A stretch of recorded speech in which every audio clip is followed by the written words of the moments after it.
Well, so good afternoon, ladies and gentlemen, brothers and sisters, kings and queens, and welcome to this edition of the 101 Watch Along with myself, the Ebster, and AFC Naomis. Do check Me, out his page. Check out Naomis's yes, page.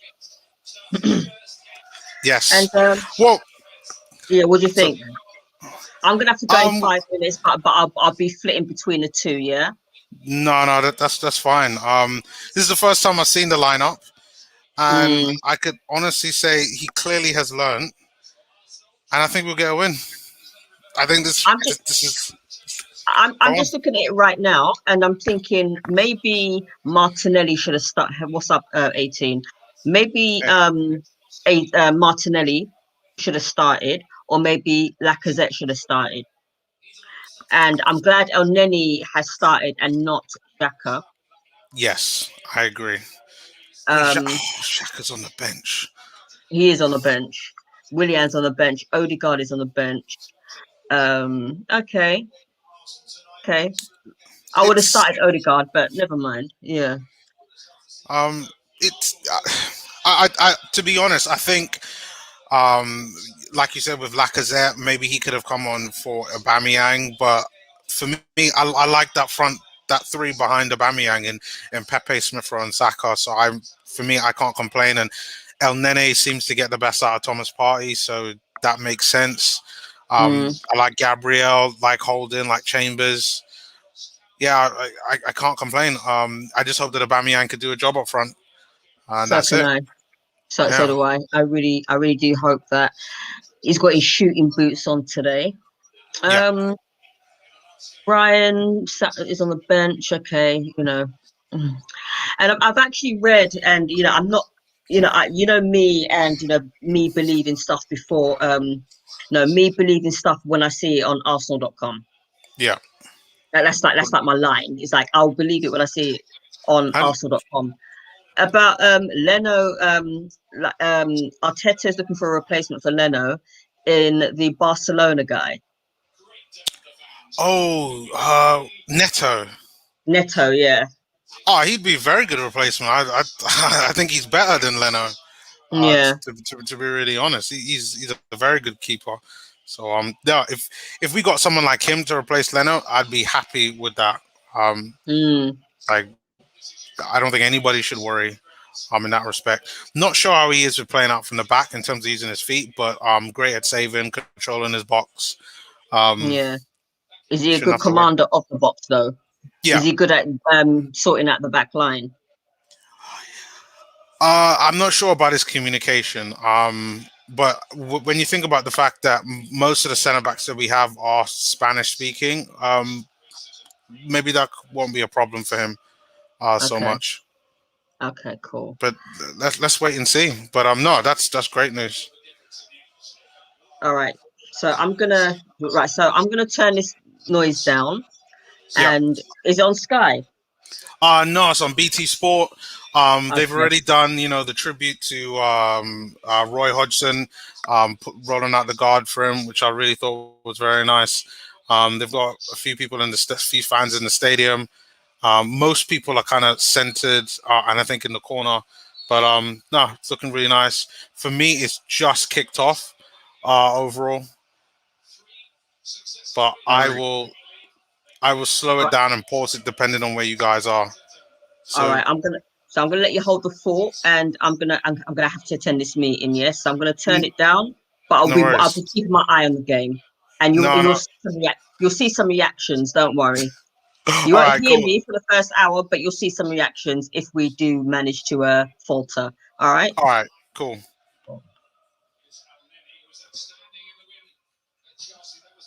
So let's see what's going on in the chat.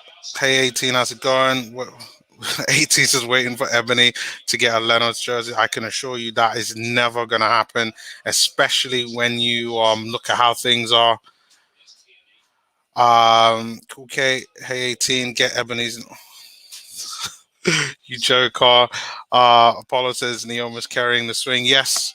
I'm sure as the game goes onwards, everybody's going to join. But Arsenal just getting a nice cross in. I don't know if it was a cross or a shot by Callum Chambers.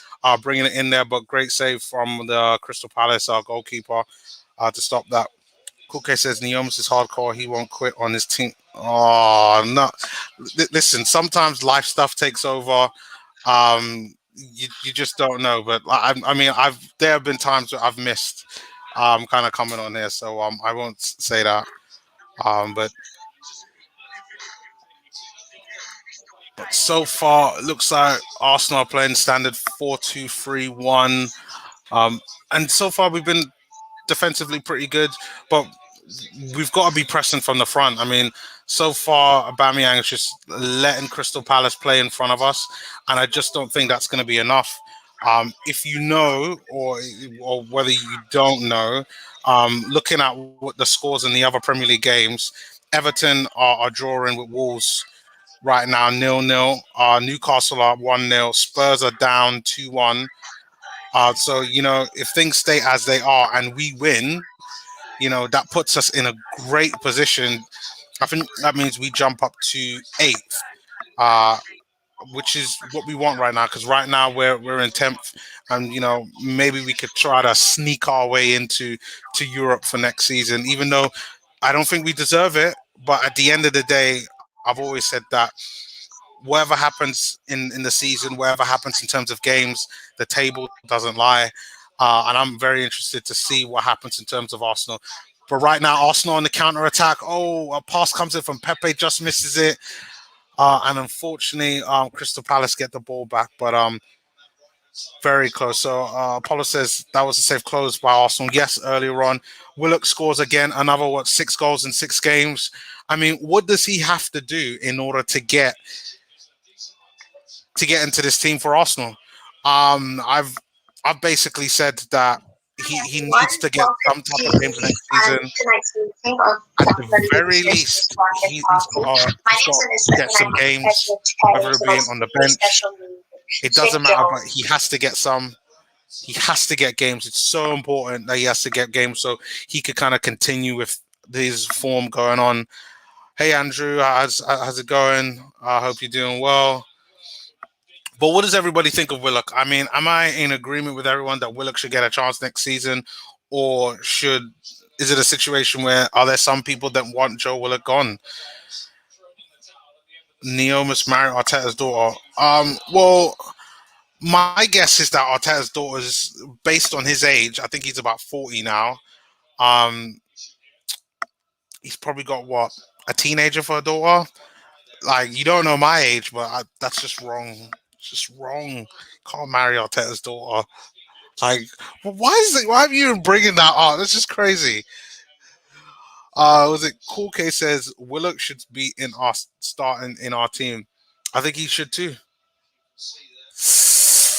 Chambers gets fouled, and it looks like he might be down overall. Have we got Cedric is on the bench as a just in case. Cedric wins the ball, but he gets studs all over his ankle. And it looks like it's going to VAR. It might go as a danger. I'd be surprised if he gets sent off for that. Okay, so Schlupp, who made the foul on Chambers, he gets a yellow card for that. 18 says Neomis Willock has some value now. Yes, he does have some value, but he should have value in our team. But I get it, because I've heard lots of people say that Willock, his value is risen so much that if he keeps on going, and by the end of the season, another game, another goal, 7 goals for Newcastle, another 4 for the Europa League. That gives him 11 goals in all competitions. Brilliant. Absolutely brilliant. That's what you want from a goal scoring midfielder.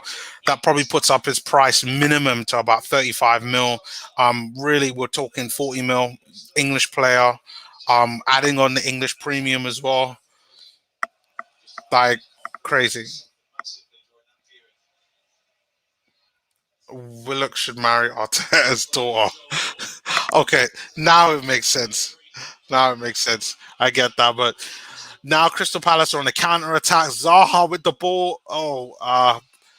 And Holden and Chambers tag team on him to get the ball just away.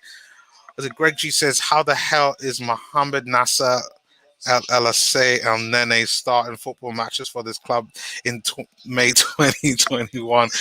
Come on, like you gotta give him credit. Like he did play, like he played well in the last game, helped to get the best out of Thomas Partey. And so far, he hasn't done anything wrong. So I gotta say, happy with El Nene in the side overall. Ooh, very close from there from the old guard Gary Cahill, former Chelsea centre back, with getting on the end of a cross that comes in. I mean, he's not even marked properly. Holden and Chambers, somebody has to kind of get on that. Probably has to be Chambers. And Gabriel kind of have to get back to make sure that you don't have your centre backs being double man marked. G said, 18 says G has always been our best option. Got a point there. Apollo says good block from Holden on Zaha, has looked bright on the left. Yep, looked very good out on the left. Big changes are probably going to come to Crystal Palace if there are any Palace supporters. Could this be the summer that Zaha actually gets a loan or a transfer out of Crystal Palace? Because they're going to need a completely new, different way of play. I know there are talks about Frank Lampard, but nah. Kuke says Chambers' cross is superb. Too bad we don't have anyone to finish them. Yeah, see, that's where we need an aerial threat. And definitely, dependent on how many strikers we get rid of, that should be something that we look to get either with a number 8, a new number 10, or another striker that has an aerial ability. G says, and then they already busting the midfield. Of course, you could tell he's right there. I could see him giving people directions, helping to keep Benteke quiet. He's doing a good job right now. Ball comes in. Right now, Tini with the ball on the left comes through to El Nene. El Nene then passes it. Doesn't pass it forward. Passes it back to Gabriel. Back to El Nene. And now it goes straight back to Holden in defense. But so far, Arsenal looking like they're trying to find a way through. And, I mean, Roy has just got... ball comes in from midfield to Pepe, but Pepe, it's too much for Pepe, and that's about it. But also, what do you guys think about the new kit, the new away kit? Arsenal wearing the new away kit for this game. Clearly, they're trying to get people to buy it. If you're happy with Arsenal's performance this season, I would say go out and get it. If you're not, don't buy it. Overall, the yellow is crap. It's a very dull yellow for me. When we have the yellow, I like it when it's that gold.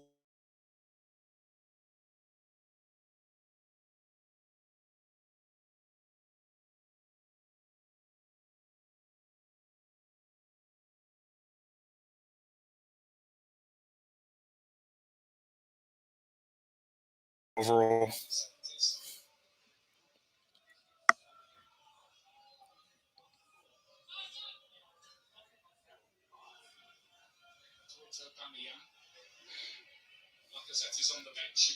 So right now, Arsenal on the counter attack. Saka's got the ball, passes it to Tierney. And Tierney just manages. Oh, wait a sec. Joel Ward, that's got to be a red card. That has got to be a red card right there. Tierney causes Joel Ward to make a mistake. Ward makes the mistake and gives away a corner.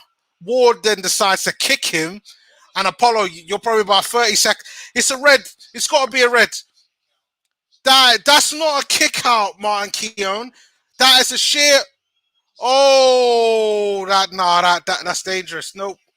That is not a kick out. That is sheer not our intention. That's a straight yellow. It's revenge. No. I cannot believe he doesn't get a card for that. A verbal. A verbal cautioning for that? Nah, no way. He has to get at least, at the bare minimum, he gets a yellow. Should be a red, as Apollo said on the screen there. Corner comes in from Saka, but Saka doesn't do that well. But Gabriel, I mean, the absolute sentinel, has managed to get a ball on it. Cruel cross comes in from Aubameyang, but doesn't manage to make its way to Saka. We need something more. It can't just be one guy in the box. Crystal Palace are just dealing with any type of aerial threats too easily. Apollo says, so that's 2 red cards which haven't been given. Well, I don't think the first one was a red overall. Probably a yellow, but that one, I mean, like you got to factor in intention. At least the first one, I don't think that he intentionally tried to foul him, but that one was clear intention. Now I saw that Kieran Tierney was trying to get the ball on the rebound to eventually go and take the corner, but clearly Joe Ward was trying to hurt him, and that's why he made that.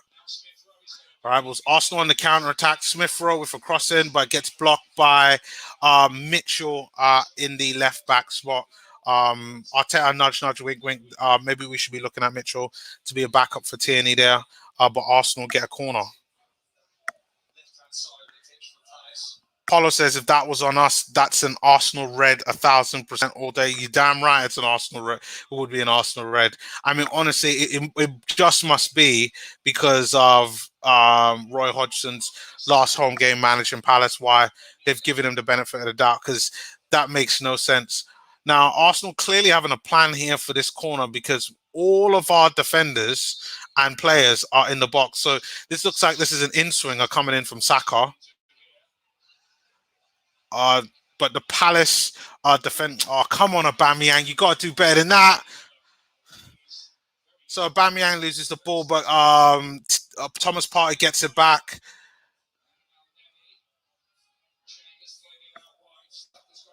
Greg G says, remember, guys, the Palace fans are back in the ground, and it's Roy's last game. So, yeah, he's got studs on his legs, but you just can't send him off. Yes, you can. Yes, you can. And if you don't send him off for that one, then you definitely send him off for the second one. At least the first one, like I said, it all comes down to intention. I could say the yellow was fair, but you don't give a red card for that? Nah. Paulo says Smith Rowe is sent away down the right. A lovely pass by El Nene. Yes. Yeah. You know what? It's probably going to work better if I go and try to pause this so I'm more in line with Paulo. Give me 1 sec. Let me get the remote. All right. I am not a controller of time. All right. Come on, Aubameyang. Okay. 13 minutes. Okay.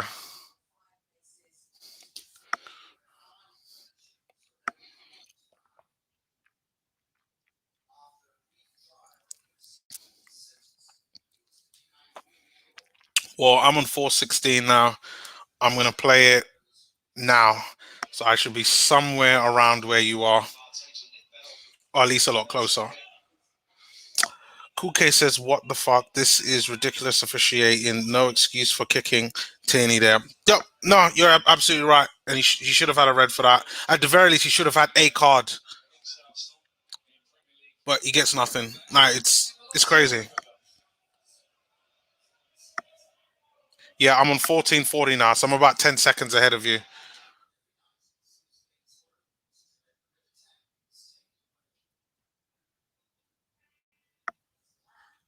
All right. Now I should be in line. Andrew says, Neomis, if you're the controller of time, start the season again and we can make the necessary adjustments. There's no amount of time travel that can really do that because at the end of the day, I would start by probably getting rid of Arteta and starting again. Like, we'd have to go back more than a year for me. I see Apollo says there. So, cause this is Roy's last home game. His players can do whatever they want. It seems that Apollo, no, like Apollo, if he finishes 11th or below, like I told Nabil a few weeks ago, he's got to go. And it really depends on how the players play through. I've seen too much dodginess from him this season to be fully comfortable with him. That should be a handball there, or ball to hand. Come on, you got to close Townsend down, boys. With better players, this team would easily make top 6. I think with a better manager and better players, we probably could quite get into the top 4. But I will say, listen, it all comes down to where he finishes this season. I'm a firm believer that the table at the end of the season don't lie. It's a marathon, not a sprint. So if somehow we end up 7th or above, no manager can get these idiots into the top 6. See, I beg to differ, because like even just Burnley home and away, and Fulham, just those games are just criminal now. Criminal, like that's 7 points there. 7 points on top of. Hold on, wait, how many points have we got right now?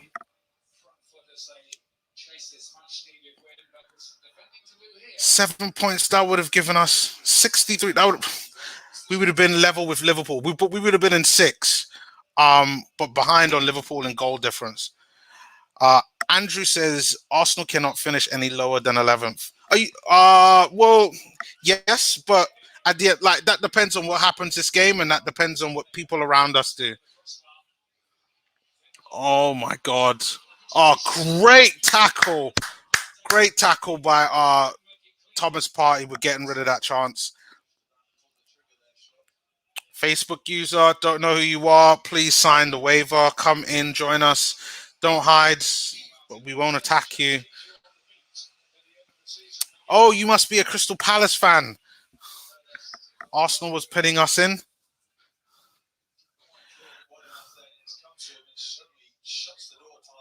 Come on, Crystal Palace fan. Listen, we are very respectful. Well, that depends on how much you beat us by. If it's stupid score lines, then go away. But I'm sure this game is going to be a tight one. Now, I mean, my predictions for this is going to be a 1-1 draw. At Palace, for me, along with the likes of Brighton, they are bogey teams, and they always manage to put in a good performance against us. Greg says Arsenal are really trying their hardest to play some quick feet, neat football to feet, but Palace are there at every single turn. Yeah, because that's a Roy Hodgson side. You know, he makes sure that his team does the basics well every single time. You know, like if he's just assembled together just a good squad and a good team. You know, they're not flashy. I know they have a few flashy players with like Zaha and Eze, but you know, now it's up to Arsenal to kind of take advantage of some of the injuries that they have. Cool K says that's so unfair. I only have BT and we won't have any European games next season. What's the point of internet if I can't watch illegal streams? Was it Andrew said before, or Xhaka, he wants to have a conversation with Apollo after saying the unknown user before was Arteta. Well, if he's there on Facebook, I'd be like, shouldn't he be managing the game? Greg G says, was it cancel BT and get Sky? Cool, K. Are your options? I definitely think waiting to see, we'll find out where Arsenal finish. I mean, there is a slim chance that we could finish in the conference this season. And to be honest, I think whoever's in the conference from the Premier League will win it. You could see what they're trying to do with the whole new format. They're trying to stop the English clubs from really dominating, and by limiting the amount of English clubs that are in it. Because over the past 3-4 years, we've just been dominating with it. I think first time was at Man United, Ajax in the final. Apollo says Rob Holding, the future Arsenal captain, just beat up Zaha there. Oh, indeed, I could see that. Partey takes a shot, but it's a low drive shot.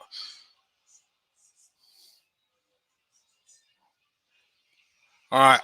We're 20 minutes in, 20 minutes 37 in, and I could already see that we need to make some changes. Not from off the bench, but for me, I definitely would put in um, change sides with Saka and Pepe. For me, Pepe has been ineffective out there on the right, as I've said it before.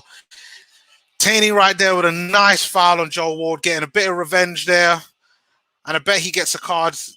I bet Taney gets a card right now. Oh, it's not even a proper foul. Oh, that was on Townsend. My bad.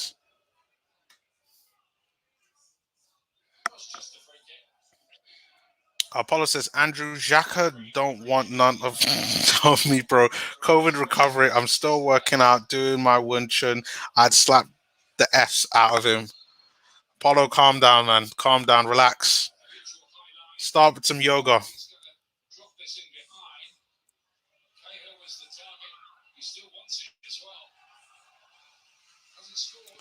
Arsenal give up a corner now. Deep cross comes in, but it looks like Arsenal managed to get a touch on it.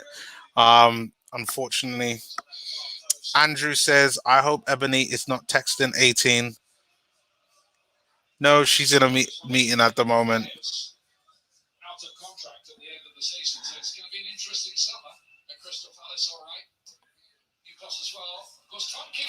Oh my God, great save by Bernd Leno, everyone's favorite Arsenal goalkeeper.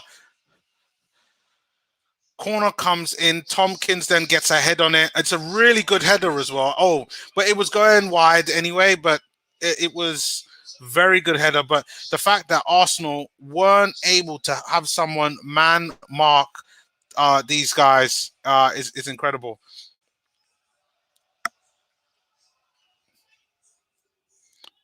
Brilliant save. It looked like it was going wide, to be fair, but at least he got to it.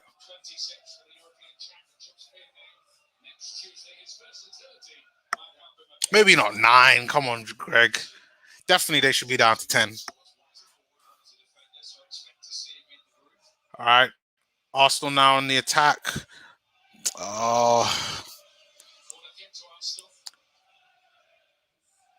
Zaha basically got Pepe in his pocket. Zaha getting back and defending, but giving up an Arsenal corner. Neomis, don't swear. I didn't swear. Leno is not even. Oh, come on, man. You still got to stop with the insults, man. Listen, he's still our player and he's still our keeper, so we got to back him right now.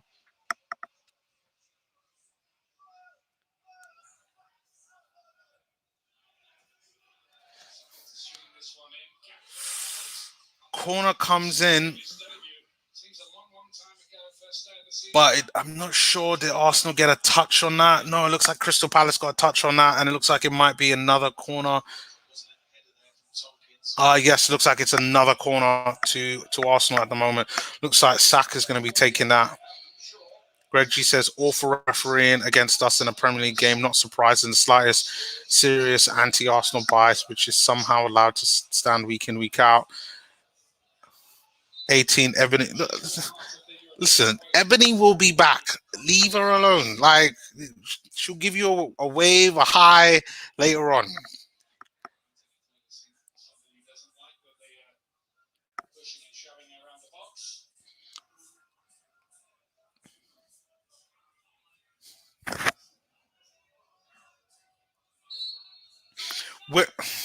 Oh, there you go, 18. Ebony just gave you a wave.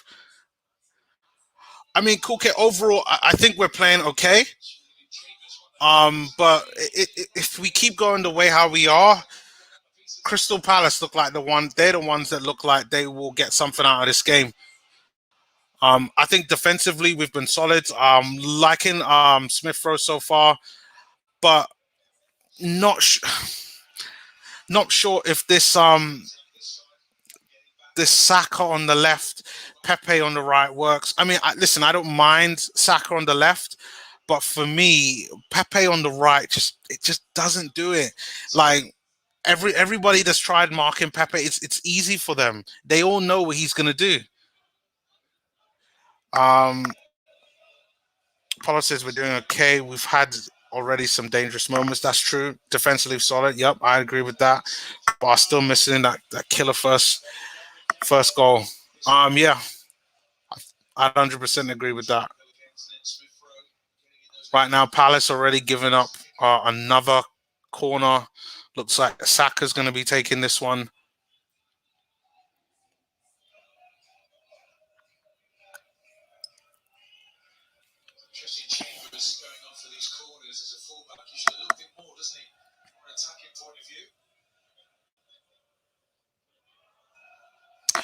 I don't know. I mean, Apollo might want to do a thing where he straps a camera to his chest and does an actual live stream of it being in the Emirates.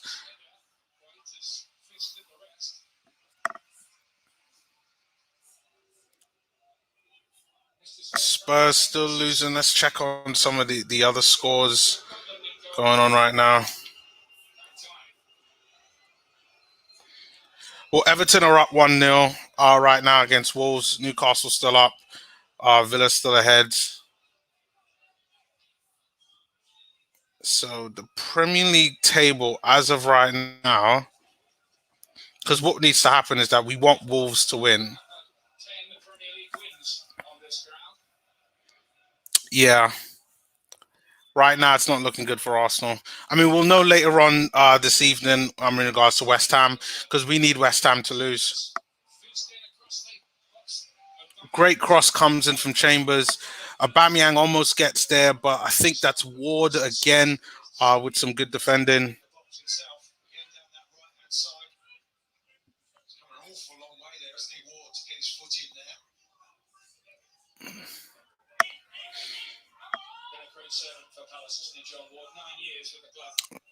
Yeah, you know what? We still need Martinez to continue contributing and making sure that Villa get that win against Spurs.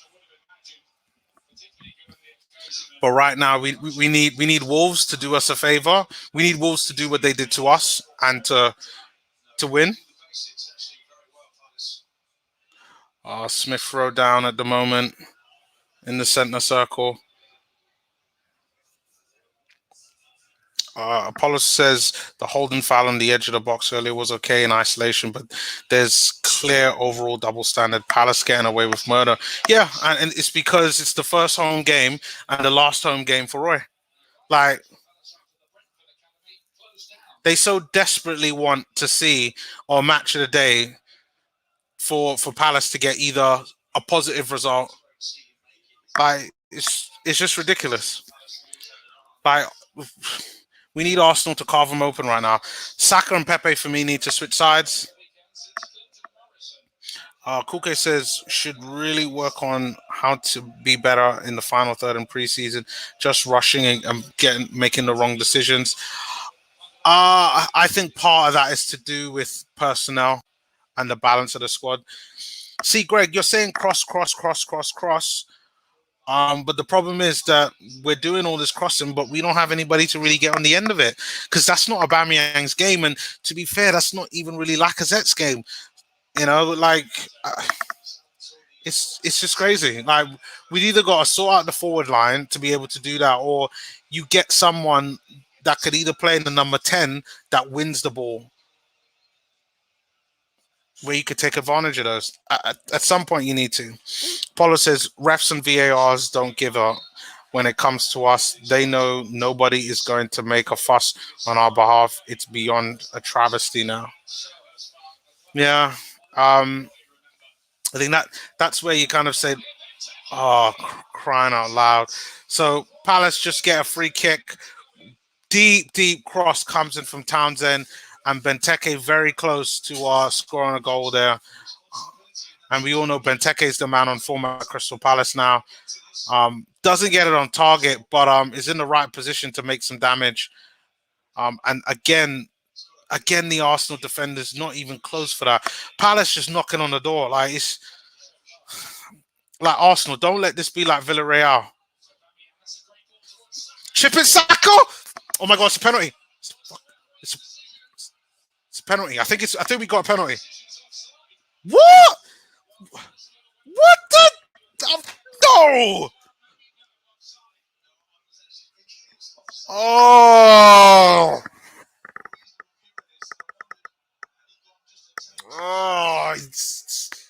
is offside. Oh, no, follow. It is offside. What Aubameyang should have done was to thread that ball in through first time.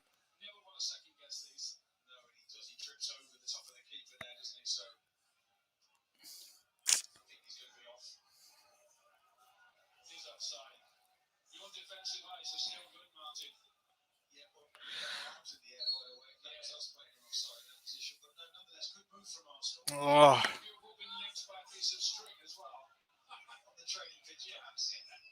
No, for me, commentating alone isn't great because then I'm too into the game.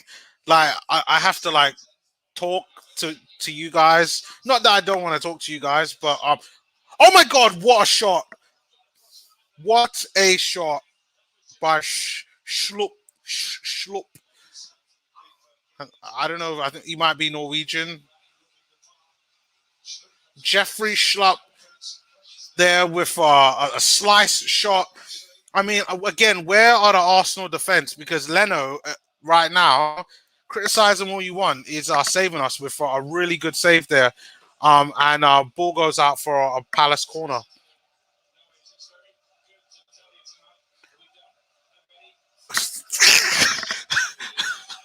Two assists. Well, I'm sure Bertram, depending on how this game goes, might make an appearance. So let's see what happens. But goes nowhere. Leno commanding his box. Well done. I mean, clearly he's been listening to Ebony.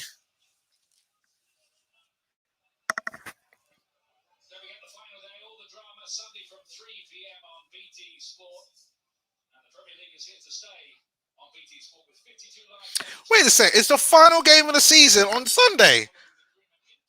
Oh my God. What? This Sunday?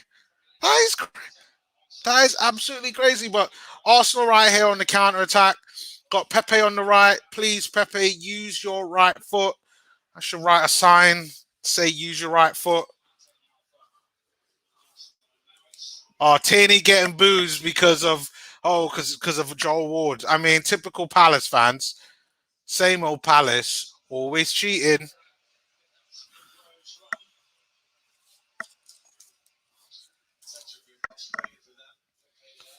Neomis is like a pundit on Soccer Saturday. Apollo be Jeff Stelling. Use that or something else. Jeff, I have nothing on Jeff Stelling. Absolutely nothing on. Those guys are absolute legends.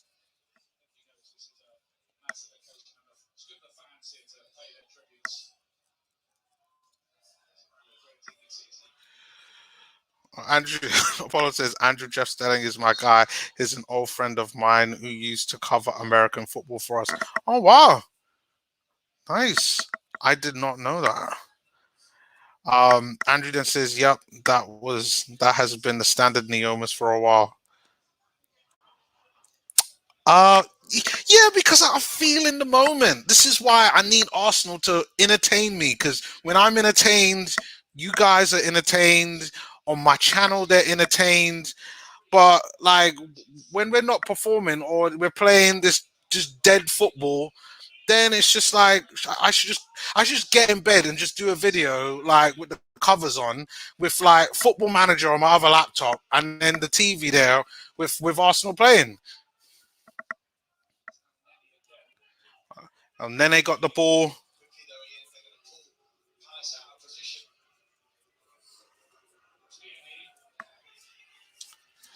Oh, great pass by Tierney. Oh! Hello! Hello!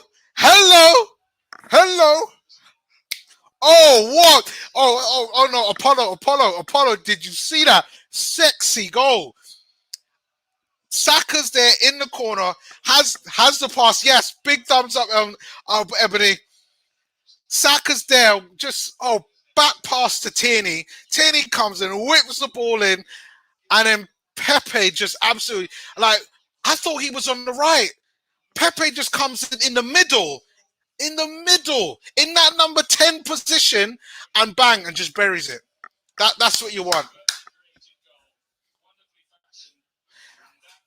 No, Andrew, I thought the last game of the season would have been not this coming Sunday, but next Sunday. That is Pepe's 13 of the season.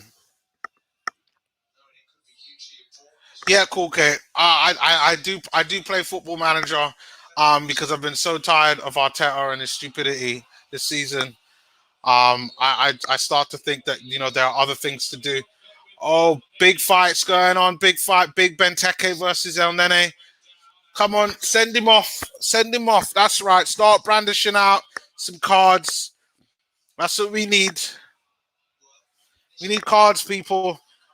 We need cards. We need cards. Not like these. Not like the birthday cards. We need cards. We need yellow cards, red cards, white cards, blue cards, green, black. Come on. Send him off.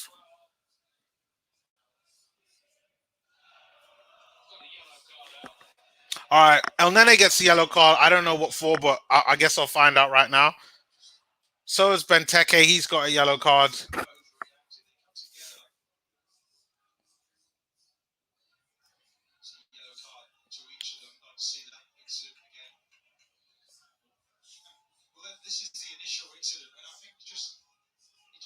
Oh, okay. Now I see what's happened. Okay, so El Nene's not involved in it. It seems that a cross comes in from a Palace player. I believe it was Townsend. Ooh, comes in from a Palace player. He bodies Saka. Saka goes down, and El Nene goes to defend him. Now VAR is looking at an incident right now where Benteke could be getting sent off because it looks like it was almost like an elbow chop. I don't know. Like anybody who watches UFC. And I'm still talking about this foul, but Arsenal were on a good counter attack there. Could have been very close.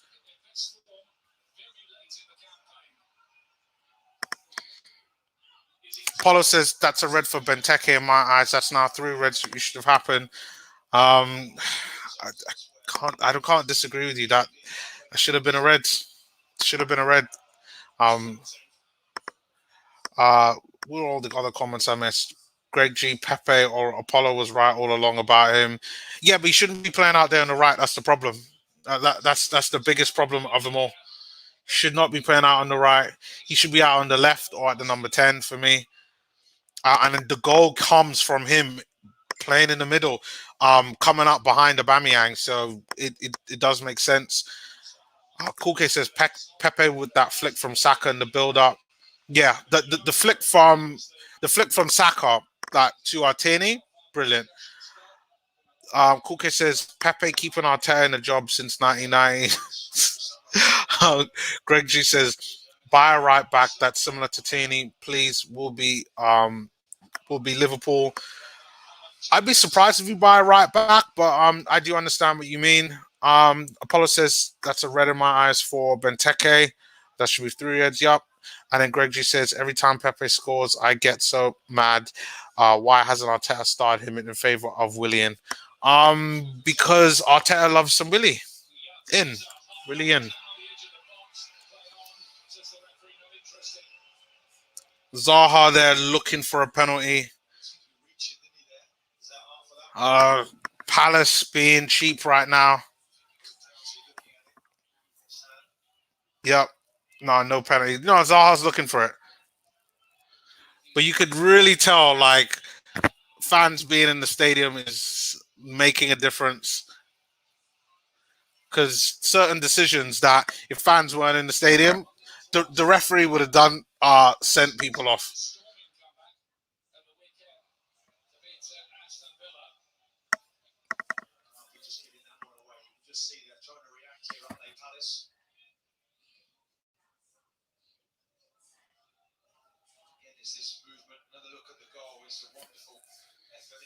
Again, it's the,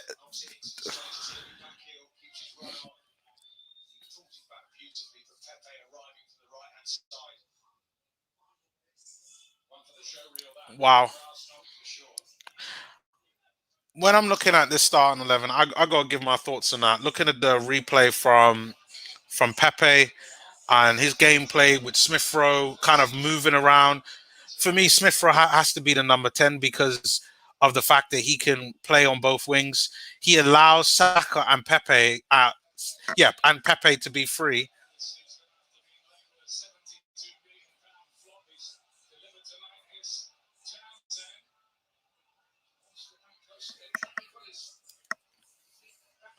Paulo says it is strange with no away fans here. Palace fans are chanting 1-0 and you still don't sing 1-0. Yeah, I know that they're just taking the mick right now. But you know what? It doesn't matter because right now we're winning. The problem that I have with the fans being there is the influence that they're having towards the referee because I definitely think Palace should have had at least one player sent off and at least one yellow card to Joel Ward. No, Joel Ward should have been sent off, in my opinion. Overall, I mean, it's just ridiculous. And I think Tomkinson should have had a yellow. The narrative demands. It should be. Should be. Because with the amount of yellow cards that they've got right now, I mean, do I really think that the likes of Benteke those won't make a mistake to whereby he gets another yellow card? I highly doubt it. Andrew Roach says, "Tell Palace fans don't take the mick, wrong player."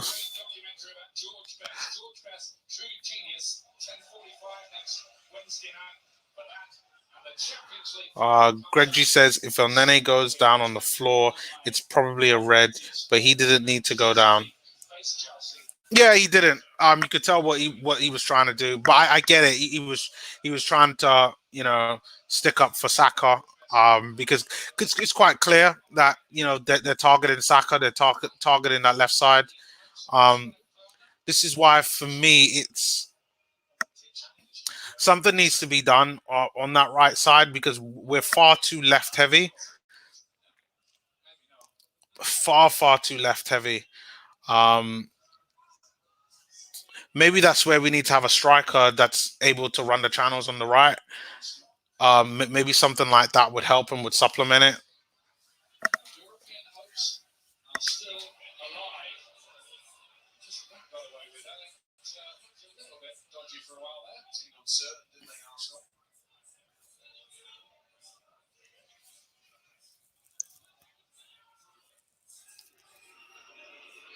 Tierney once again getting booed.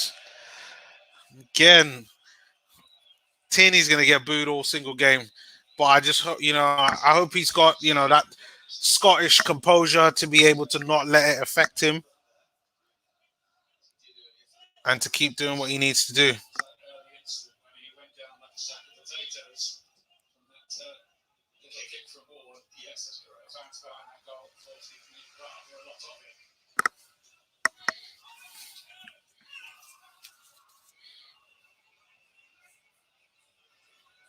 All right. Palace trying to get some attacking system going, but just isn't enough. Half time approaching. Let me see what the other scores look like. Come on, Wolves. Everton still up 1-0. Newcastle still up 1-0. Joe Willock versus Sheffield United is crazy. Villa still up 2-1. That's what we want it to be right now.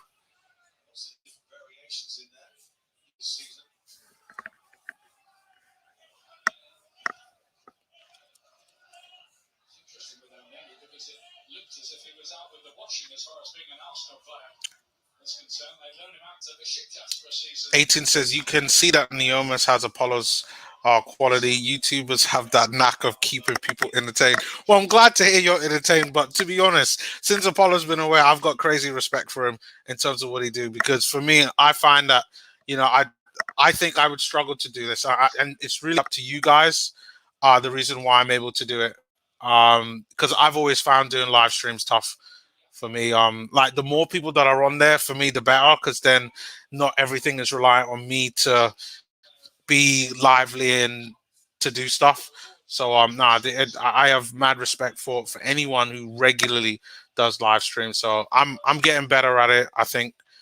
So thank you very much for the compliment.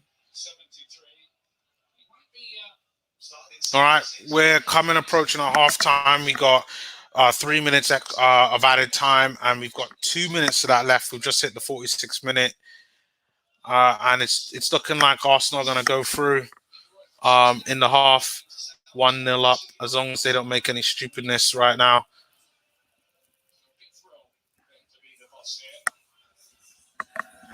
Greg G says Holden and Party are almost punished for some slack passing inside their own penalty. Yeah, I saw that earlier on. You just need to be concentrating. Come on, someone has to make the move.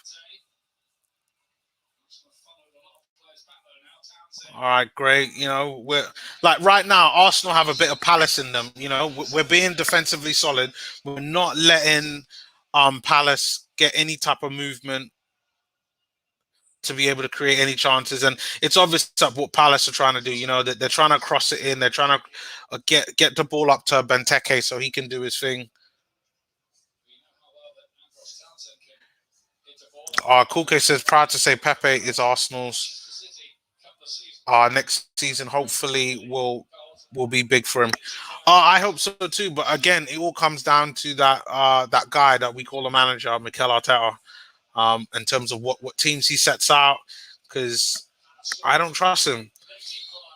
Oh no, African Cup of Nations. Oh yes, that's going to be big. Well, African Cup of Nations is what normally like January, February time. So that's gonna be a problem.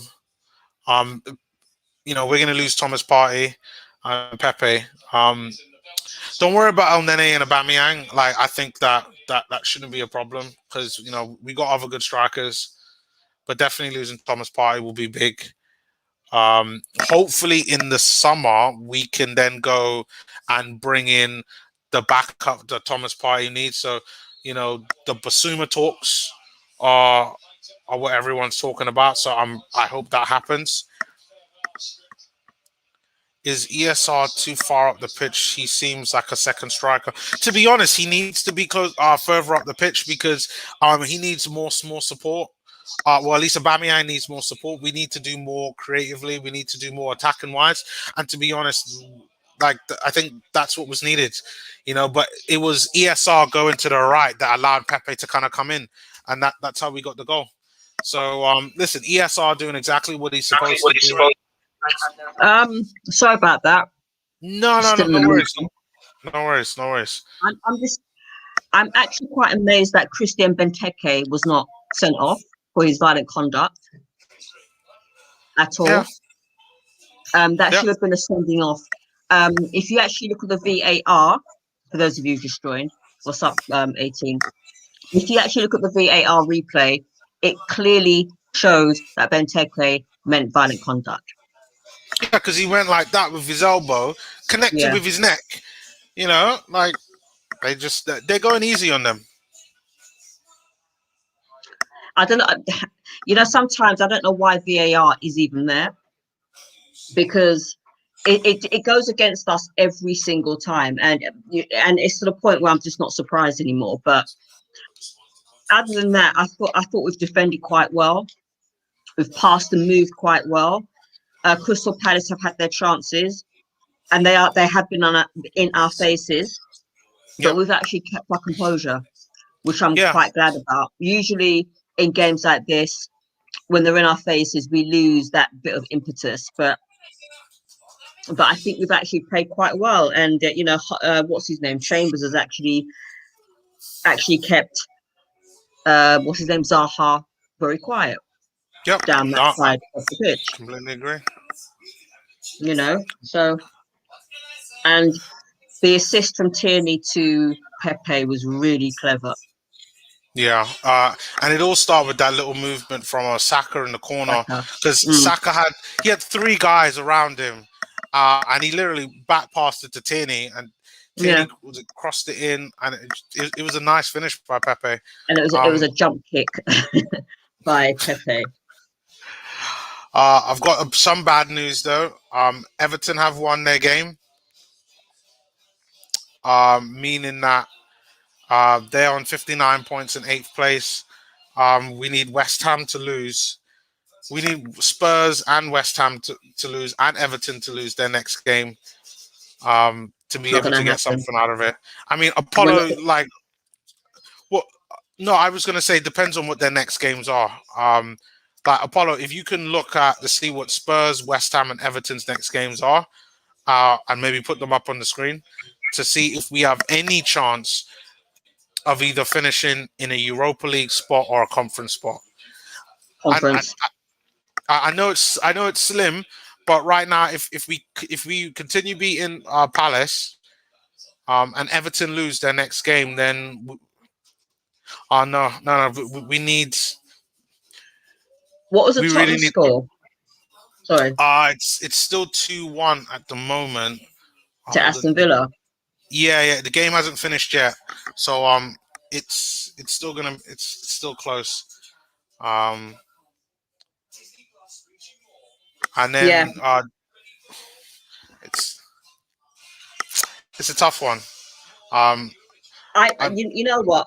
I resigned to the fact a couple of months ago that we weren't going to get into a top five spot or any Europa spot. To be quite honest with you, I think that it will be a season next season, 21-22 will be a season where we won't have any European football, and I think we have to accept that.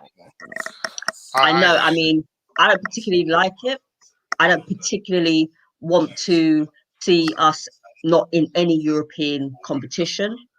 Um, it will just be, I'm not going to say a humdrum season. What I'd like to say is that it's going to be for me, it will be a season where we'll have to fix up, and um, we'll see, who's up for it. We'll see even more who's up for it and who's up and who isn't up for the fight.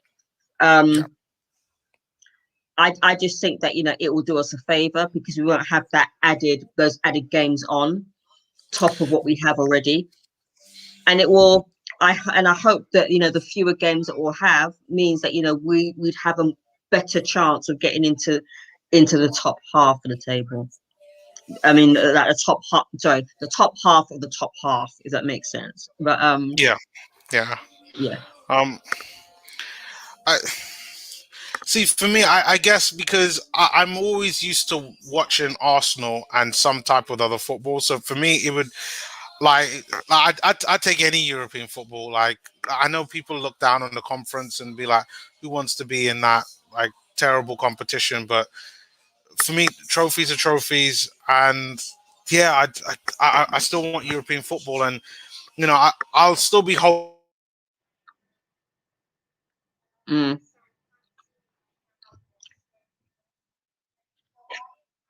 Is your is your connection unstable?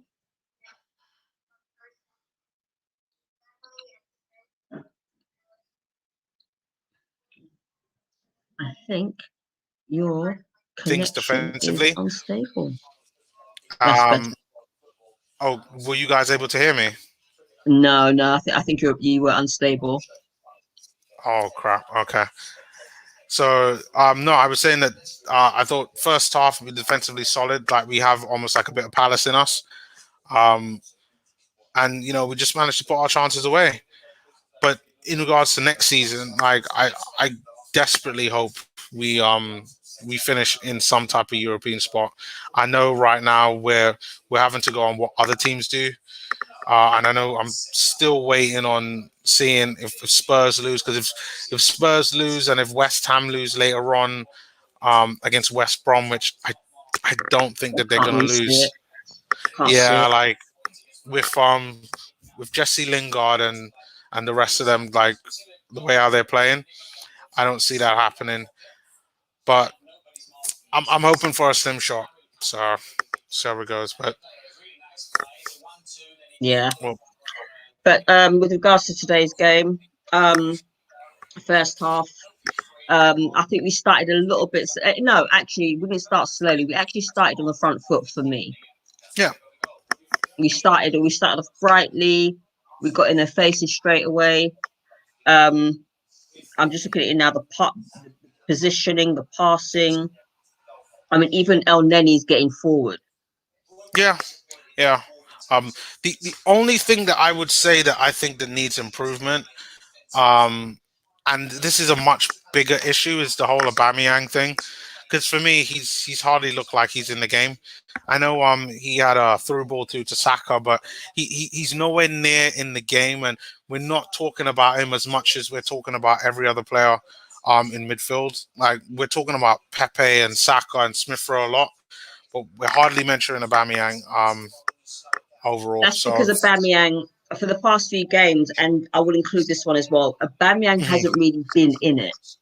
yeah, I mean, he's shown some flashes of, maybe an assist here and there, but he's not really, in the last few games, he hasn't really been the been there. Aubameyang that we bought, quite frankly. Mhm. Um, and I don't know what that is. I don't know if that's a mentality problem. I don't know if it's tiredness. I don't know if it's he's still suffering from the last effects of malaria. I don't know. But then again, he was like that before malaria picked up. So, um, 2 assists in his last 2 games, has got a 7 out of 10 in both games. Mm. I wouldn't give him a 7, even if he was the one that passed that ball to Pepe. I don't know if I'd give him a 7. I mean he's done alright. I give him a 5 so far if we're talking ratings wise. Um, he hasn't done anything I wouldn't even wrong. give him a 5. He's been missing. He's not even. It's like you almost forget that he's on the pitch. I'd give him a 3, and that's because of the assist that he gave Saka. That's it. But And this is wow, why this is why this is why when I saw the team sheet, I thought, what's his name should have been up. Lacazette should have been up, or yeah, Martinelli. yeah. For me, Lacazette fits in better overall, and I definitely think that we probably would have seen more if that's the case. Just got confirmation. Aston Villa have beaten Spurs 2-1. So Get St Tottenham's him. Day um, is on there. Um, Joe Willock FC has beaten Sheffield United 1-0. Yeah, and I talked about Everton before, but yeah, it's I think Joe Willock needs to be a player to be thought about next season. I don't think he needs to be. He has to be in and around the squad. Like has to be. Like it, it's crazy. Like in half a season. Like I thought he was a good player before, but he he's showing that he's a top player. And And this is and I always say to people, give these players a chance. Especially these young players, give them a chance. If you give them a chance, they will come through. We've had patience. We've given time for Saka. We've given time for Smith Rowe. Martinelli, it's not his fault that he hasn't got his shooting boots on yet, and that's down to the manager. Give these kids a chance, yep. because at the end of the day, the older, I keep saying this, and I'll say this as much as I have to, it's the older heads that have let us down. But And Arteta without knows them, this. He knows he's this. doing what he's doing a Mourinho. Mourinho couldn't care less about younger players, and all he wants to do is get in his own players and spend money. The Yeah. only thing that's different between Mourinho and Arteta is that Arteta doesn't have the money to spend in abundance, or he hasn't had the money to spend in abundance. Give the youth a chance. Yeah. Yep. Agree. Stop Completely agree. this loaning out. It's like, how are they supposed to learn? If you're not going to throw them in the deep end, fair enough. Put them in the under 23s. to be honest, with certain players, I think it's moved past from that. Like you got in Nketiah. What Nketiah is 21. He's about to turn 22 in like a couple of weeks. Um, like what are we gonna do with him? Reece Nelson, he needs a loan.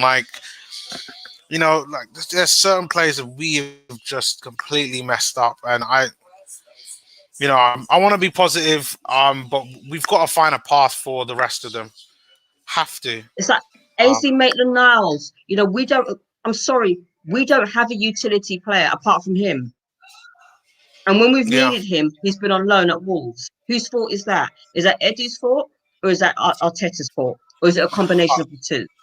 it has to be Arteta's fault because I refuse to believe that Edu said, "Listen, we are going to loan out Ainsley Maitland-Niles, and we don't care what you think about it." Arteta had to have been the one to say, "Yeah, that guy, don't fancy him, send him out on loan," and Edu went and found him a club. That's how it had to be. Joe Willock, similar thing. Like he had to have Mm. been the one to say, "Yeah, I don't need Joe Willock. I will stick with Danny Ceballos." And what and That what had and to, what's and what's Tobias done? yeah, that had to have been the conversation. Had to. GK saying, "Willock, in my opinion, is still not good enough." Come on now. I'd rather sell him now or loan him. No, we need him back. We need midfielders. GK. We can't. We There's no point in selling Joe Willock and then in a couple of seasons going out and buying another goal scorer midfielder for either the same price or more. When you already have a player that you own that you could do something with, let's use him now. That's the way how I see it. Exactly. Tobias is going at the end of the season, Yeah. thankfully. Yes. Thank God. Who else is going? And if we get rid of Guendouzi, Torreira, who else are we getting rid of? Possibly El Nene. He's got a year left. We said So we need Leno. midfield. And we have midfielders in abundance that we've already got that are out on loan. Yep. We've What are you gonna do? if We we don't. sell everybody, if we Go sell on. everyone that has been rumored to be leaving or has like a year left on their deal, like we're gonna need lots of midfield players. I'd even make an argument to say bring back Odegaard on loan, if the costs work out because of how depleted we could be. Because we need a backup for Party. If Xhaka leaves, who's gonna play next? Who's gonna play next to Party? And if You you know? start a Nenny as well, who have you got left? Yeah. You know. Even if you was to look at the academy as well and see what you can get out of that and incorporate that, we're still gonna have to spend some money on some midfielders. But I definitely wouldn't be selling midfielders that are doing well. No way. Exactly. All right. Second half kicked off. Yeah. Um, Cross comes in from uh, who's that guy? Townsend towards Benteke. Benteke gets ahead on it, uh, but again over the bar. doesn't get on Over the bar. target. You clearly see the Swear intent. Danny should have been sent off. Should have been sent off. Oh yeah. Then Benteke headed it Oh, so that's over the why bar. Benteke is playing well because he wants to get in the Euro team for Belgium. Oh, do me a favour.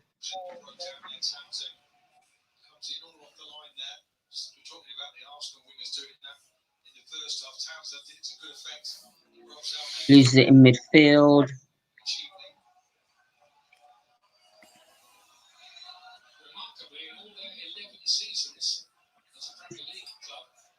Huh?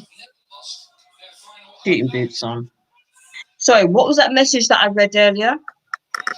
That we're not singing and we're 1-0 up and we're still not singing. But Yeah, there are no away fans. that's right.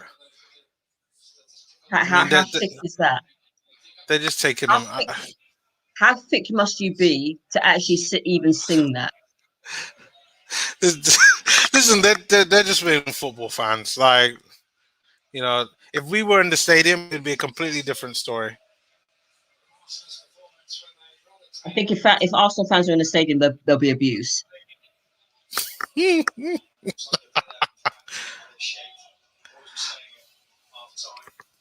Not that I want there to be abuse, but Yeah. you know what our fans are like already. Come on.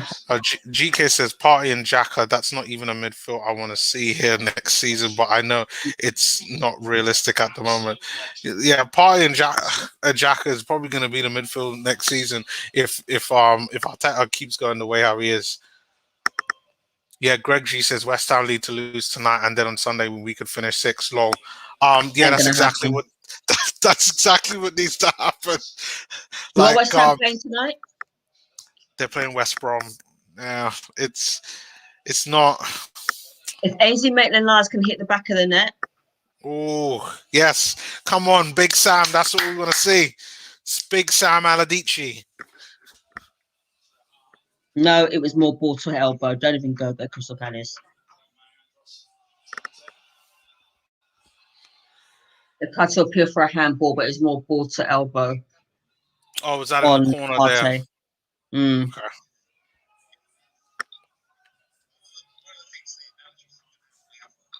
Of course, there's an agenda by the media and the referees. That's where when they talk about match fixing, that's how they do it in the Premier League. And it's really subtle stuff. And also, I think it's the people who control VAR as well. Yeah, see that again. That's another issue. Like the problem is that like England wants to be all traditional about it, but it's going to come to a point now. 50, 100 years from now, there will be a robot referee that will get everything right. The role of a referee right now, when you have technology, it's not needed. Come on, Chambers, get that cross in. Pass it. Okay, right now we're hitting them on the counter attack. Oh, come on, Abam. Oh God. You're ahead of me right now. What minute are you on? I'm on 49:15. Okay, yeah, I am ahead. I'm a 49:40. Hold on, let me pause it. Where are you on now? Don't pause it. 27. Come on, Aubameyang. Man, you're getting caught out, bruv. This is why I would not have started him. It's one of the reasons why I would not have started him. Let me know where you're on 50 minutes. Dead. Now. Okay.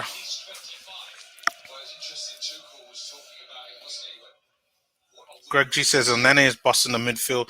Wasn't he the man of the match in the last game?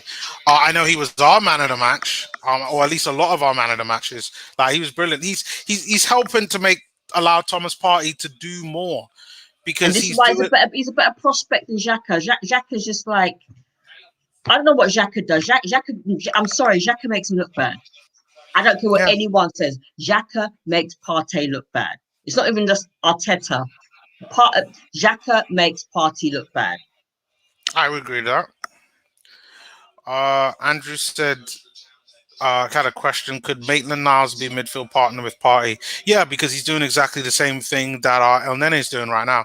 Except I would say that probably Maitland-Niles has more about him than El Nene. But Maitland-Niles wants to go. Not after he's been doing nothing but talking crap about Arteta since being on loan. Or insinuating. There needs to be a reconciliation between Maitland-Niles and the manager. Oh, listen, he has to do reconciliation with so many players. He needs to take them all out to dinner. I don't know where. Maybe the Hawksmoor or some nice bougie expensive restaurant. William Saliba needs to be there. Nketiah, Reece Nelson, they all need to go. Nice. Well, we're on the counter attack right now. Pepe on the right. Come on, Chambers. Oof. Get that running Chambers. Arsenal with a nice play there. Chambers crosses it and headed out by there. Yeah, nice play from Pepe to pass that onwards to Chambers. I know people give Chambers stick to say that he's not quick enough, but he gets the job done. Well, defended by the number 2. Half them players want Nando's. Yeah, he probably would take him out to Nando's. If he had to have a dinner, take them to Nando's or KFC or something like that. Oh no, you know KFC. what? Not even that. Morley's or all you North London lot. What do they call it? I think you have what? Sam's. I think you have in North Oh, London. what's that one beginning with M? Mames. Mames. Where is Is it? that? Do you know I haven't Cold heard of Harbour? it. Not Cold Harbour. No, Acre Lane. Nah. Okay. Where is It's called Maeme.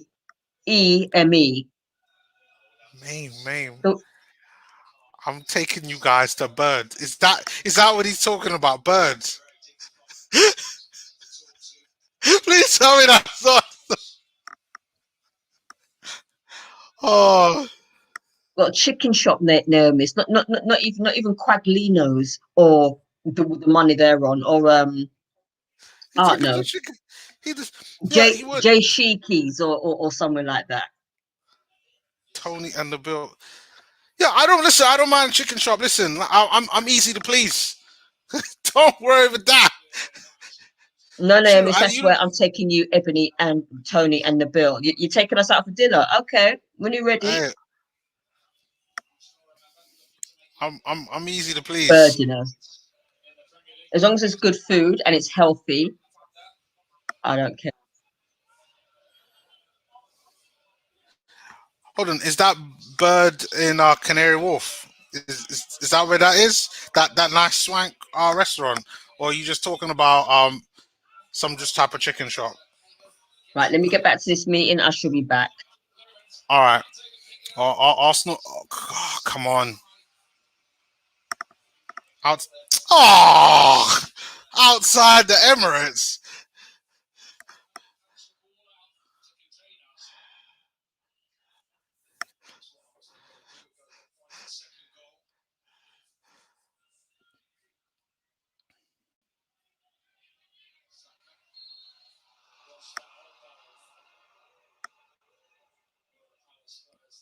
Neomis left the talk for the woman in your life. You saw something else.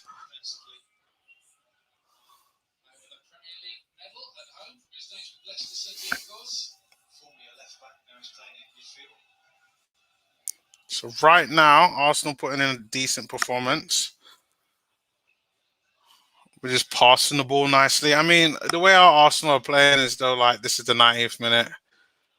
Come on, boys, have some urgency. We need to nail this game down. A draw is not good enough.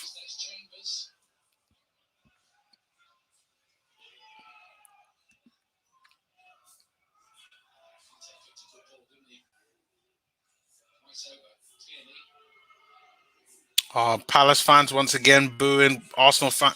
Oh, there we go. The dummy. Oh, and Crystal Palace players intercept. But El Nene gets the ball back. El Nene having a really good game.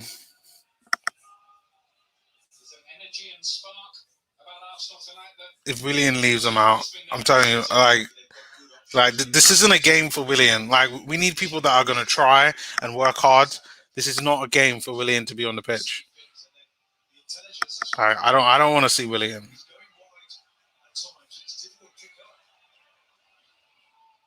Pepe wins the ball there, but then loses the ball, and Zaha, his Ivory Coast compatriot, gets the ball back, showing him how you do it. Zaha with the ball crosses in, but gets blocked by Pepe.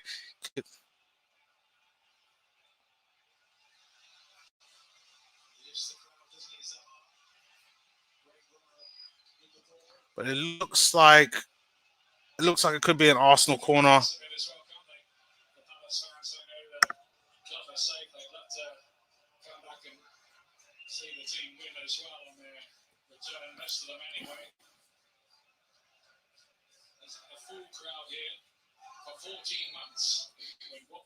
Yeah, so it's an Arsenal throw-in right now. Chambers taking it.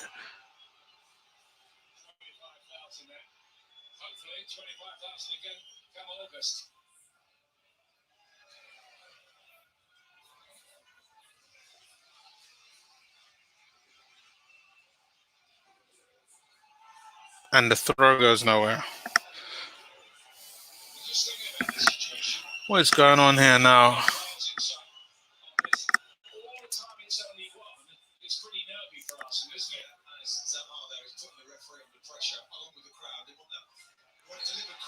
There we go. Great dive by Smith Rowe. Great dive. He's been working on that in practice.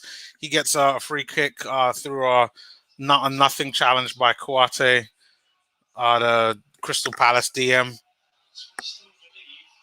Arsenal lose the ball.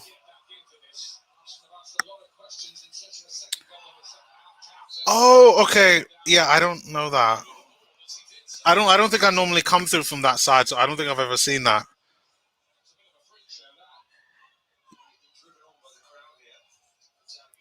Is that near the station? Because normally I tend to walk to Finsbury Park and then like make my way to South. Oh yeah. Oh, hold on. And I see waffles and chicken. Woo! I see waffles and chicken. Whoa! There we go.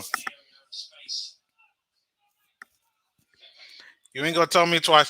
Apollo, you pick the date. Let me know, and I'll be there. All right. So I just got a notification on my Twitter feed telling me Joe Willock just did an interview from the Newcastle game, and he was asked about his Arsenal career. I'm not sure. I need to have a conversation and see what the best move for me is. I've made friends for life and made a really big connection with the fans. It's one of my options, and I'm going to consider it. Wow. So Joe Willock actually seriously considering Newcastle United's summer transfer move, and I don't blame him because I'm not sure of the Newcastle game if he was at home, but if the Newcastle fans were in that stadium and Joe Willock heard the Newcastle fans, as much as I know how passionate Newcastle fans are, it doesn't surprise me why he would want to stay. So yeah, so Newcastle were at home, so he heard the Newcastle fans. They probably got a chant of his name, got his own song, loving him because that's the game. Like they got 3 points out of that game, but that's a game that historically they would have only gotten a draw out of, or maybe even have lost. That's the influence that Joe Willock has had.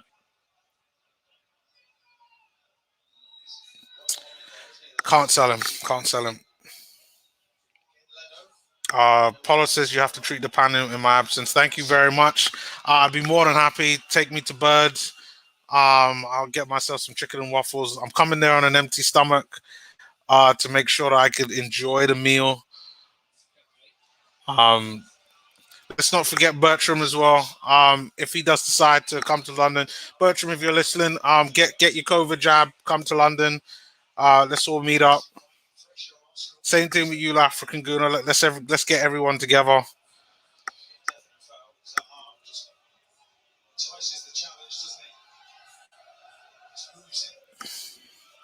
Party gets fouled. Looks like it's by Zaha.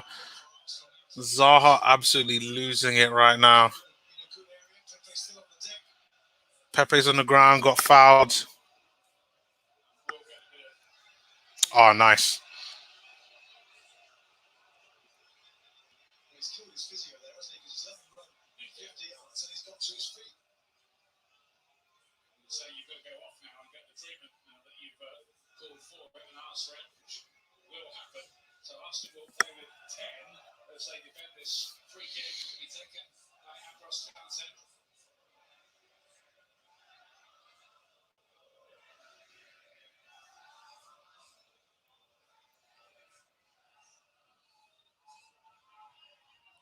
You serious with Troops? Troops just comes off like a joker. As long as Arsenal are winning, oh my god, jeez.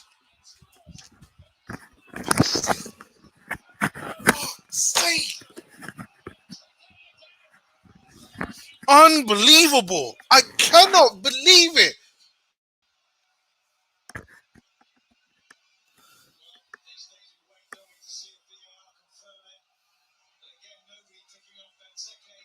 We've been saying it all game long. Hold on, VAR. VAR ain't going to do nothing. Like, the Palace fans in an absolute uproar. I've been saying we need a second goal. No. It's onside. If he's offside, he's like a fingernail offside.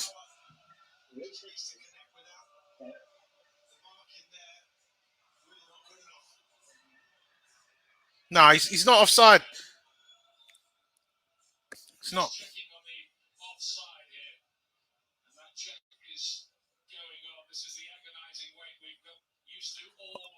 Oh, who's that playing him on? Who is that? Is that Holding? Oh my god, I think it's Aubameyang. I think Aubameyang's playing them on. I'm on BT Sport watching this. Oh, we've got to trust Arsenal to score another goal. Oh, sweet. Oh. Oh, is that what they're looking at? Why is Onene on the floor? What? Oh, crying out loud.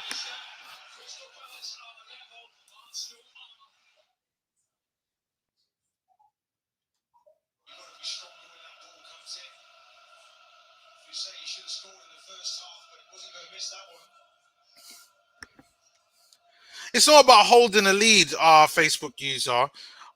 It's about going out and scoring a second one. I said this like before at half time. We need to score another goal because I just don't trust this Arsenal team. Oh, crying out loud!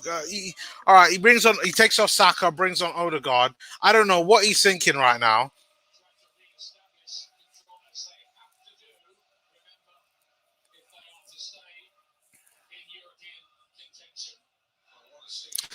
Wait. Wait.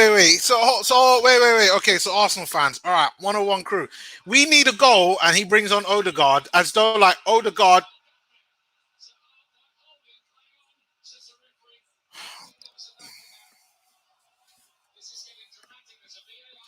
No. Bring on another striker. Like,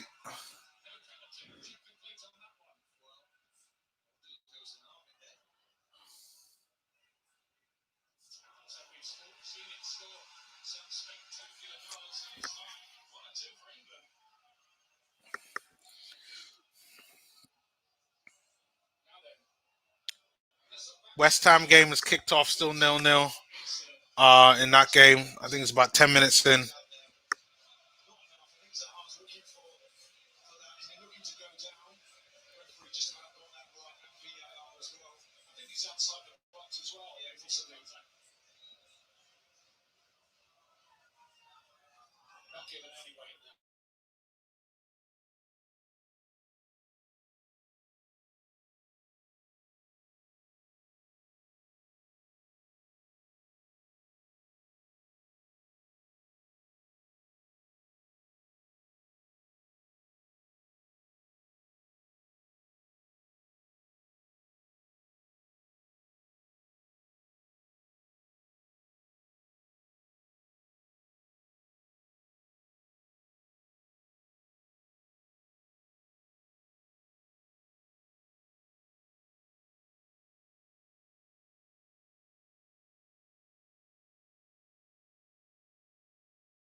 Sorry about that, guys. Dodgy internet.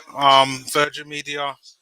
Like, if you want internet, don't get Virgin Media. They're very sometime-ish.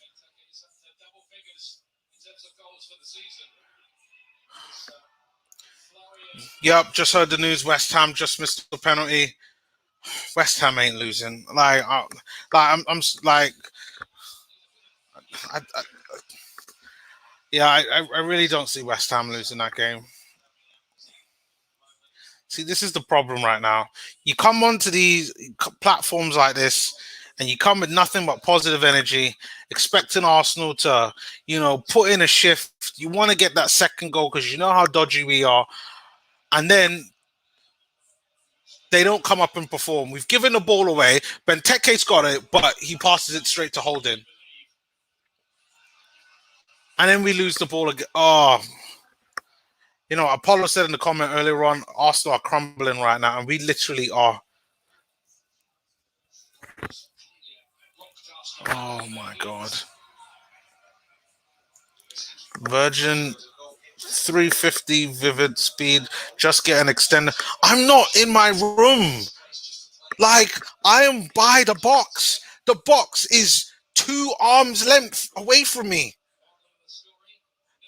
Like, I can't get any closer to the box. Well, I mean, I can, but then, like, literally, the box would be by my foot.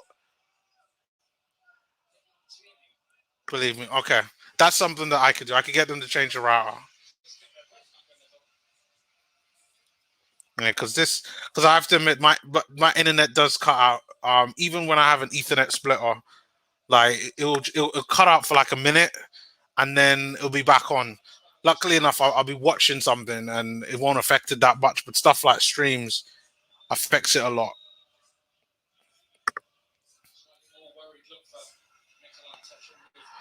I don't think Partey is abysmal. I just think sometimes he gets caught out. But right now, you could tell the midfielders are getting tired. Um, Now is the opportunity to kind of freshen things up in central midfield. Like right now, you need people with legs.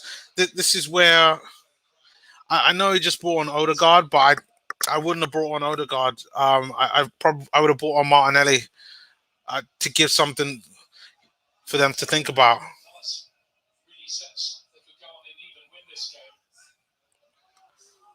Apollo, that must be a joke because we're not here to give them preseason. He can get preseason with Raul or Allegri, who was rumored to be going there. But in terms of his time at Arsenal is finished. Oh my God! Oh my! Crystal Palace again could have scored. Benteke again controlling the ball in the air. Another deep cross comes in, controls it with his chest, holds it up pretty well, holds off Chambers, but Leno comes out and deals with it.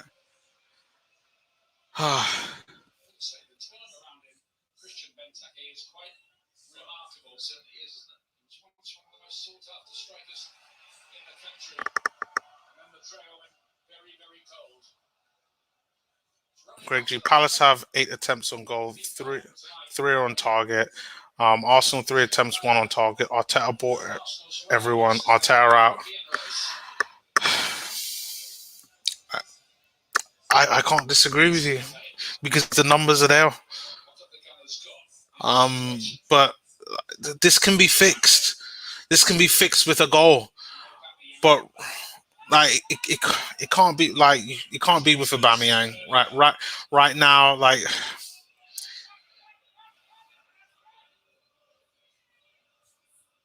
no. Oh man. If Apollo says if this stadium was full, we'd be losing big time. Yeah. Oba doesn't look happy. He used to smile a lot. Well, you know what? After the Chelsea win, he was smiling a lot with the Chelsea players, which is. Uh, I will save a lot of my comments for after this game and after the final game of the season when I can give my final thoughts on how everything is going to go. But this this is a game that we have to win.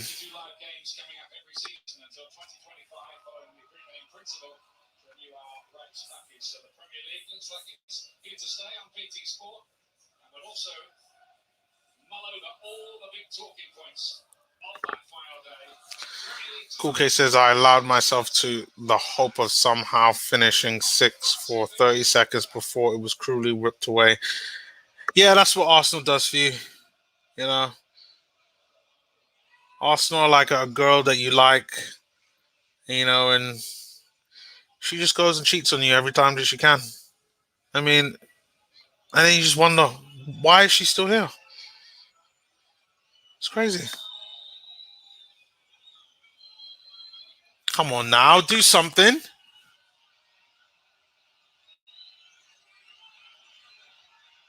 Teeny, hurry up! Hurry up!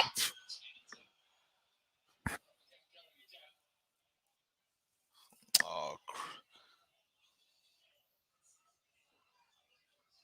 Arsenal in with a throw-in right now. I'm 72 minutes into the game.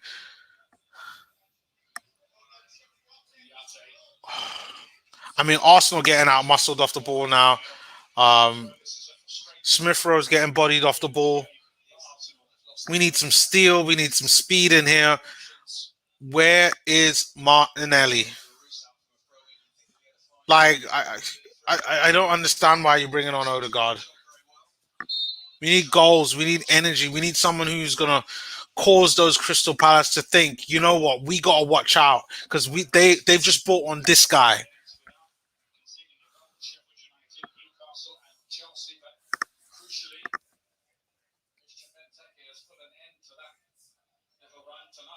Well, the part that I don't like about this team is probably Mikel Arteta. I like the fact that he's made us defensively solid, but when it comes to fixing the attack, like there's this whole thing with it has to be Aubameyang, and I just don't have that because I would trade Lacazette because right now for me, Laka, Saka, and Smith Rowe, the trident as I call them, they can't be stopped. You mix Tierney in that and Pepe, and you have a winning formula. And Arsenal need to do something to be able to get back into this game. We need to start diving, doing something, doing whatever needs to be done. Because as of right now, we still have a chance. 16 minutes into the West Brom game, and West Ham and West Brom are still 0-0.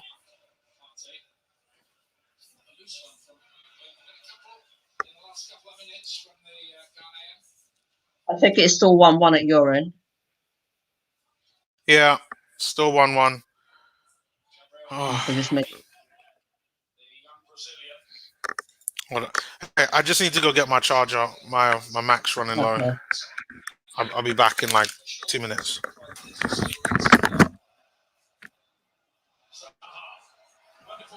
Okay. So it's still 1-1 between Crystal Palace and we have a substitution on the 73rd minute. So I'm just thinking, is Martinelli coming on for Aubameyang?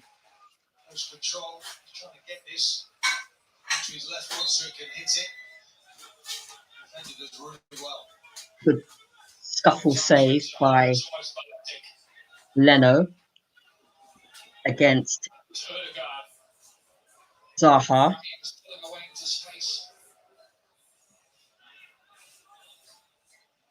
So we've got what we've got here.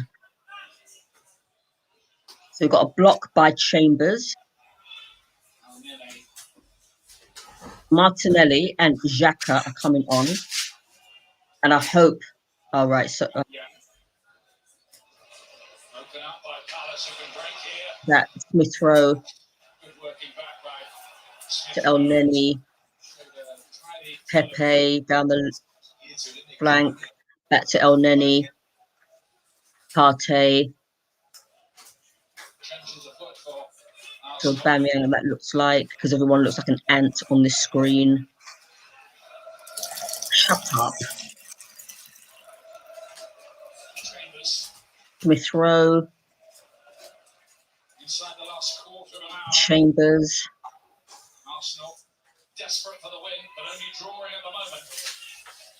I'm on Arsenal, man. I mean, we've practically dominated possession. Come on, Chambers, get into Pepe, back to Chambers. Chambers onto El Neni, back to Pepe.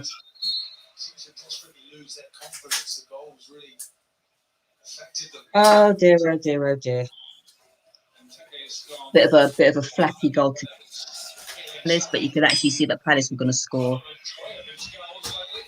There's Chambers, and we have a corner. I don't know how far ahead or behind you guys are on. I'm on 70, almost 77 minutes. A Crystal Palace's goal was scored by the one player that should have been sent off, and that's Christian Benteke.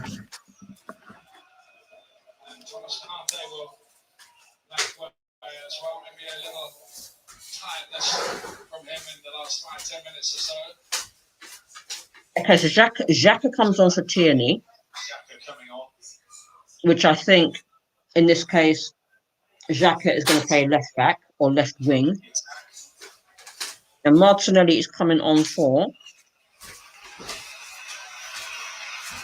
Partey.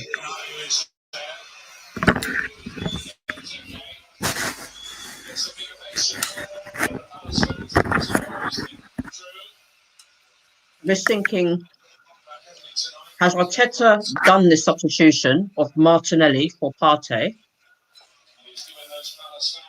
Because he's actually brought on a striking option. I'm eating veggie burgers, cool K. I'm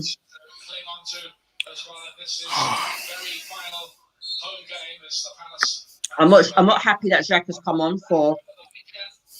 Listen, the only thing he can do right now is to score a free kick, get in the box and dive and give us a penalty. Because ain't gonna happen. What is going on? Let's see what's up. Yeah, West Ham are still drawing right now. I'm hoping for was it a Diagno goal or Maitland-Niles goal? We don't know. Benteke has been substituted. Oh really? Oh. I'm not vegan. Yes. I'm not vegan. 18. I like my chicken and fish too much, and my occasional red meat. I must say though, overall, today's defending has actually been quite good. Yeah, no, it has. It has. The problem is in our defense. It's our striking. Yeah. Like, it's our attacking that's been poor.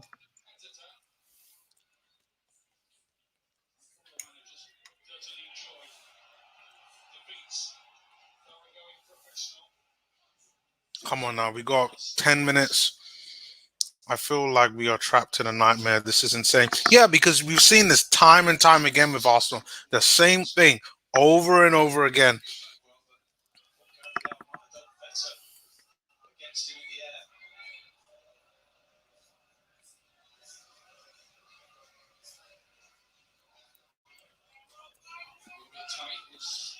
Problem is we don't.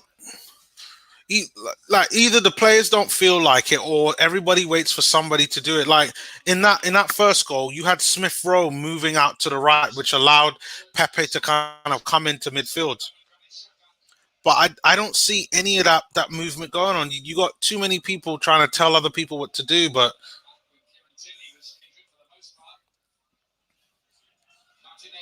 Martinelli's on the ball right now, but he loses the ball.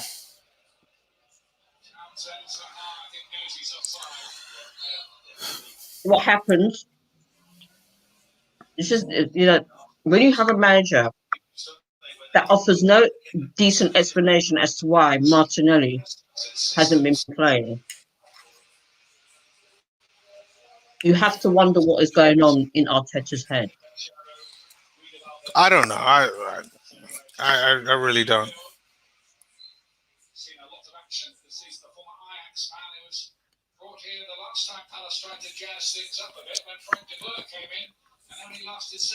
Oh, stop losing the ball, man.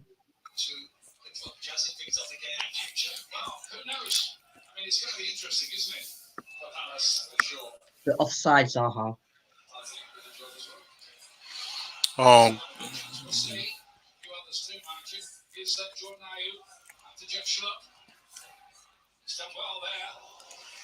I'll be very interested in the chat to know if anybody still wants Zaha. I guess if money wasn't a factor, like yeah, you would take him. Um, it all probably comes down to cost, but quality player.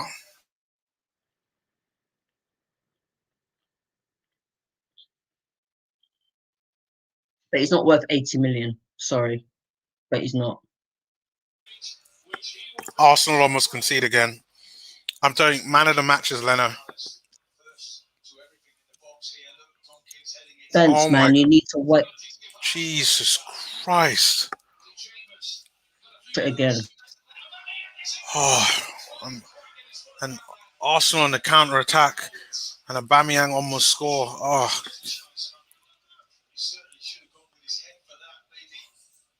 You should have come off, man. Should have come off.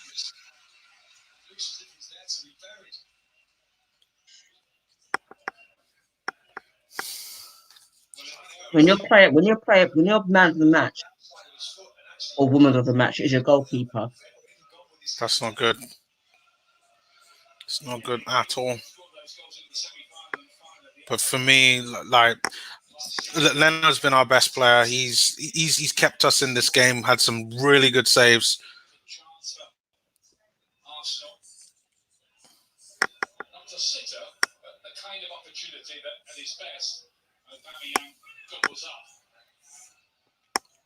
Right, so on the again. Oh no, this is a replay. I think Aubameyang tried to do one of those raise picks, but it just didn't materialize.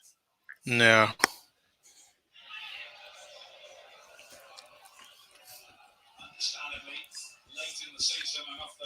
We've got 7 minutes to get a goal. We have not beaten Crystal Palace since when? Yeah, it's been a while since we beat Palace. What? A few years? It's not good. Yeah, it's been a few years since we've beaten them. Most of the time we just draw against them. But I thought I'd be wrong. Oh, we just gave up a corner. Right, I'm on 80. I'm on 80, almost 84 minutes. All right, I'm 30 seconds ahead of you.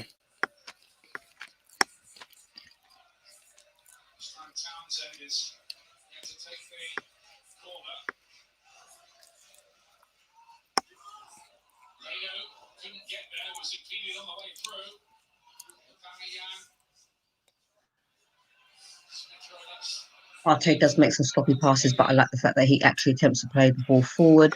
Hate seeing so many square balls, and that's been our problem this season: backwards, sideways, backwards, sideways.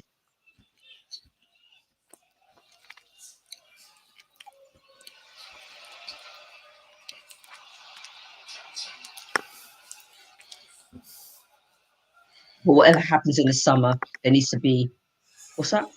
Arteta, Arteta sexuals will blame VAR again, but we look terrible since the goal. No shot since 35 minutes. For F's sake, Are keep you? Arteta. Is that the stats? No shots since 35 minutes. Really? Because if that's the case, that is terrible.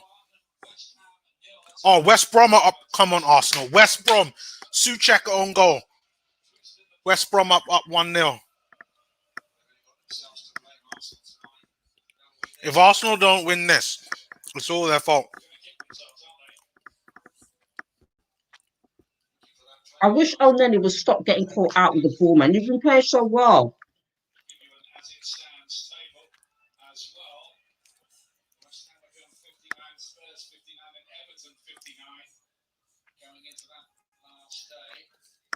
This is murder. We're so bad going forward. They're creating everything side to side. Bloody rubbish. And that's not what it says, but it's before the watershed. Yeah.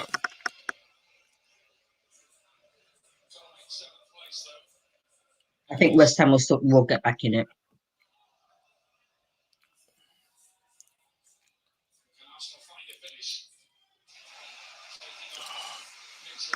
Pepe using his right foot to try to get across. That Mitchell guy is really good from Palace.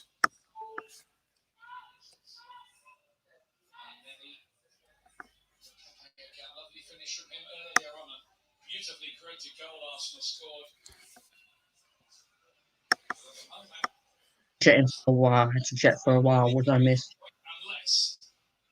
Not a lot, basically. Actually, you missed Crystal Palace almost going ahead. If it wasn't for Leno, it would have been 2-1.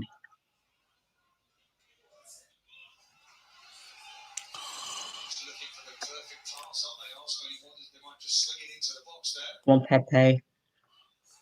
Everybody's just waiting for someone else to do something. Come on, like somebody has to drive forward. Oh, It's like we just don't shoot enough outside the box. That's our problem. yeah, like they're One just of our waiting for problems. this perfect pass. Like It's it's like not gonna happen. when we used to walk the ball into the net under Yeah, Wenger. that's We what they're can't trying afford to to be do. doing that now. We can't Yeah, afford to be doing that.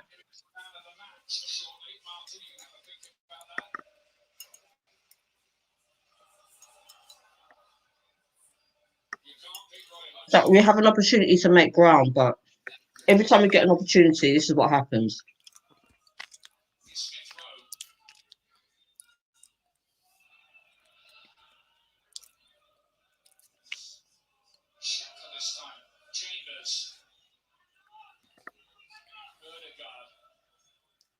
Oh, nobody on the end of that. Oh,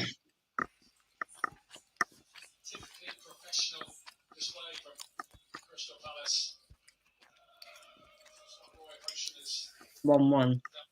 This is a game for William. Just don't even think about bringing on William. you would have thought William was on the pitch by the way how this is going.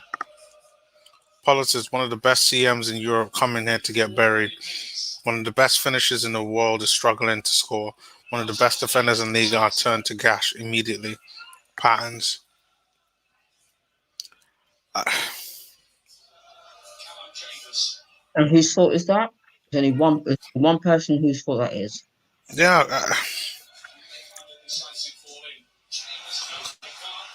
comes from the manager. Like, oh no. Come on, where's this? Piss off. Get up, Zaha. Sorry for cussing, but you'll I'm not see there it in. yet.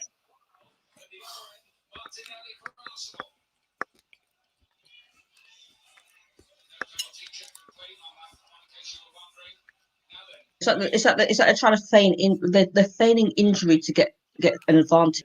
It ain't working.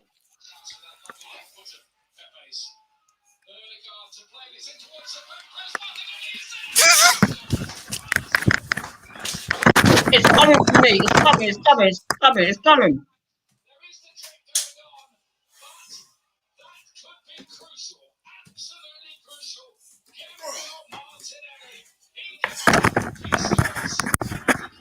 I said he should have come on the pitch. You said he should have started. Gabriel Martinelli. Let me see it. Let me see it. It's coming for me. It's coming.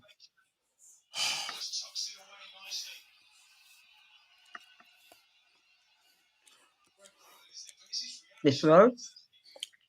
Pepe. Pepe. Smith Rowe.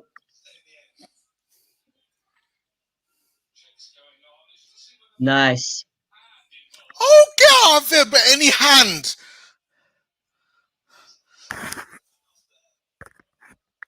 Don't tell me it's gone to VAR because I Of course, I'll they're just jump out checking the window. everything. I'll just jump out the window.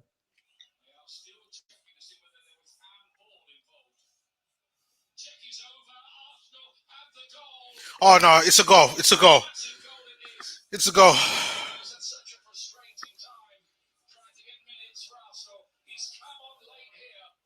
Got 4 minutes of added extra time. This is great. This is great right now. So West Brom are beating West Ham right now. Oh,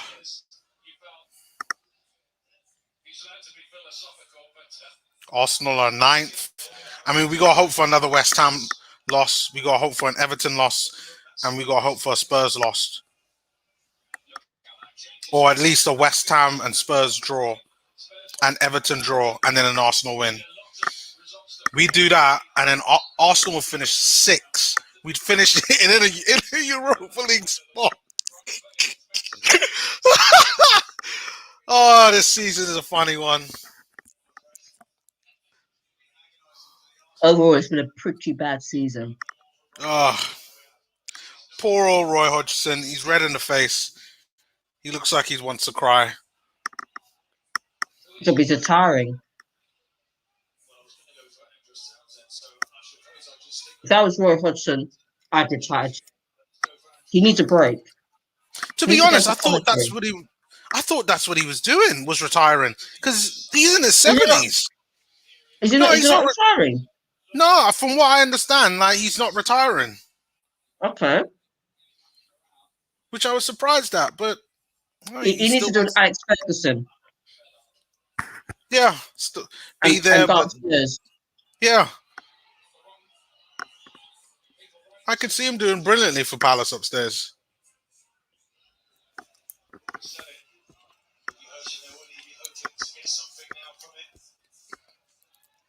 He's going to take some time away to see what he wants to do in life.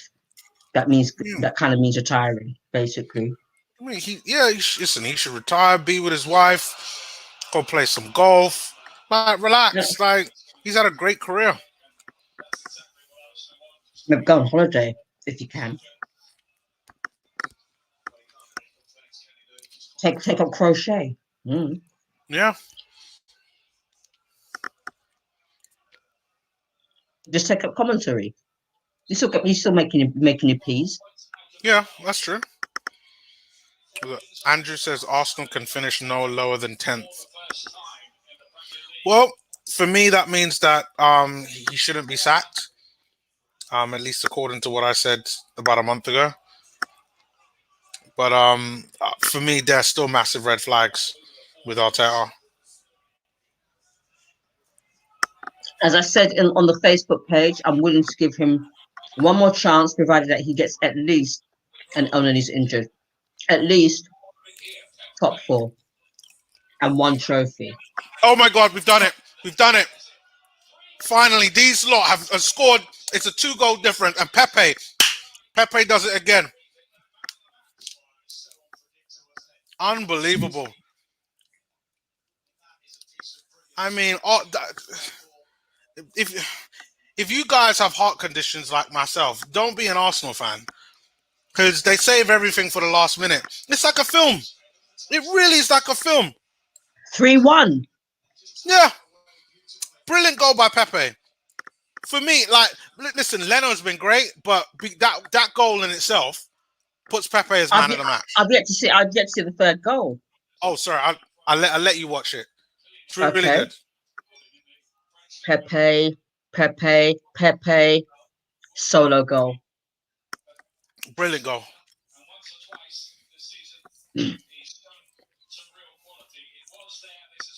And Arteta has a big fat smile on his face.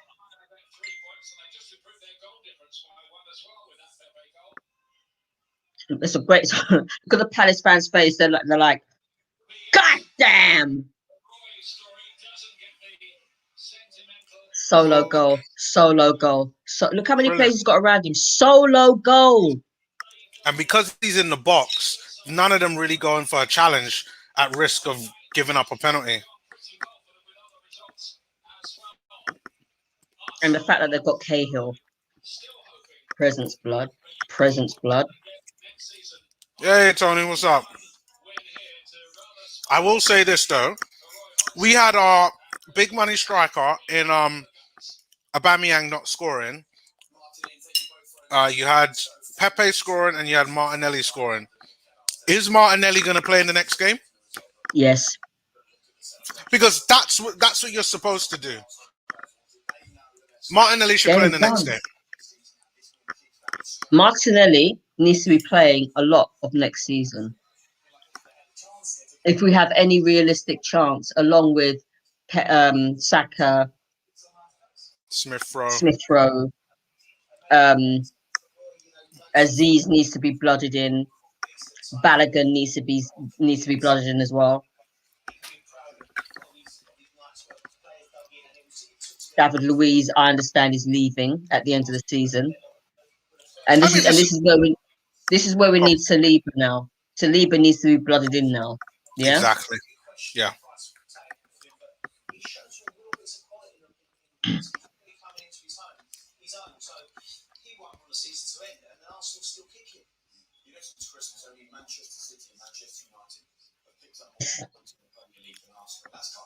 So one Ivorian player beat another Ivorian player. Well done, Pepe. Yeah. Pepe was good today. Very good. Zaha, he's possibly still in pockets of Chambers' pocket. Oh, Chambers had him on lock. Chambers had him on a skewer. Yeah. Absolutely on a skewer. He wasn't able to do anything because Chambers never gave him enough space to be able to run into on the wings. He had one kind of counter-attacking moment, and Gabriel dealt with it.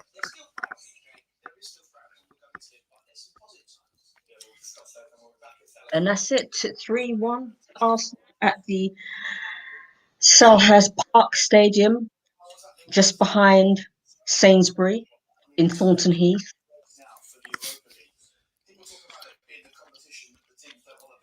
I'd love to go. I'd love to go to Selhurst Park, actually. To be honest, like, you know what? That's what we should do, like, long term. Like, actually go to like an away game. Because I've only been to a few. The last away game that I went to was 2 years ago. Was it 3 years ago? Yeah, about 2 years ago, and it was to Turf Moor against Burnley. Yeah, nice. that was when we beat them 4-0. Oh, brilliant, brilliant. And Pepe, not Pepe, Aubameyang got his golden boot. Oh, that game. Yeah. Okay. Yeah. Overall, it's been a good game. You know, I mean, we were a bit lackadaisical for much of the second half. We couldn't create any chances. The pass and movement was great. The crossing was great. The defending was great to a point. However,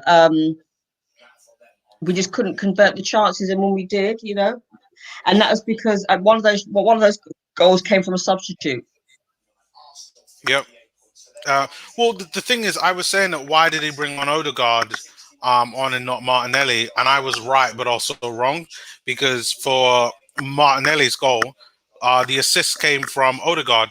So congratulations to Martin Odegaard for getting his first Arsenal assist this season. But Martinelli, like, he should have been on earlier, but he got the goal, and I mean, I can't complain. Mm. So Apollo's put a message up.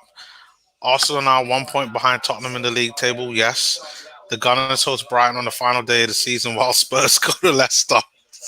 That's a tough game for them. I mean, they could win it, but remember, Brighton are a bogey team. Yeah. So I'm not going to take them lightly. I agree. Yeah, you know what? I think he might actually be retiring, because on BT Sport right now they're going through, like, they're giving him an award. Same thing what they did with Wenger. Yeah, but then again, Wenger hasn't really retired, though, has he? Well, I mean, like, okay, maybe not in the football sense, but management.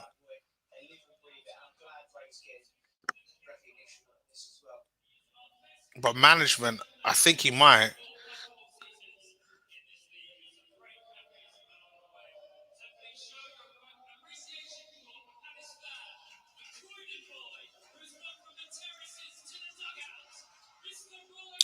Oh, he's from Croydon. Okay, makes sense. All right. Oh, is he Makes now? sense. Yeah. He's from Croydon. Oh, that's why.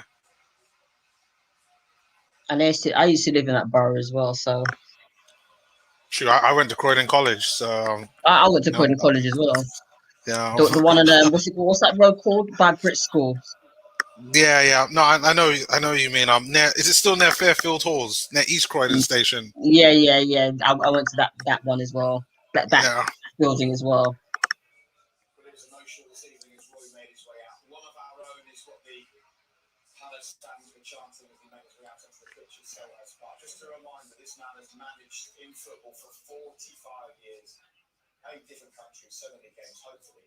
Yeah, he's been in Sweden, managed England.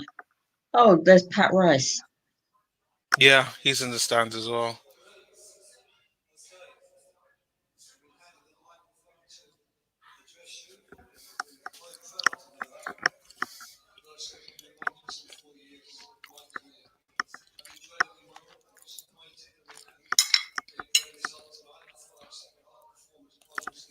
What's in the box, boy? It's some type of glass statue, or I can't tell what's in it.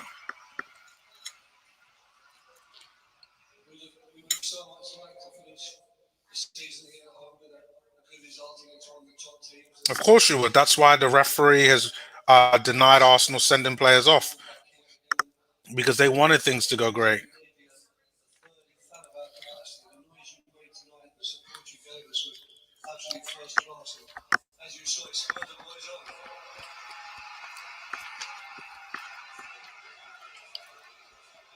Very interested to see who's going to be their manager next season.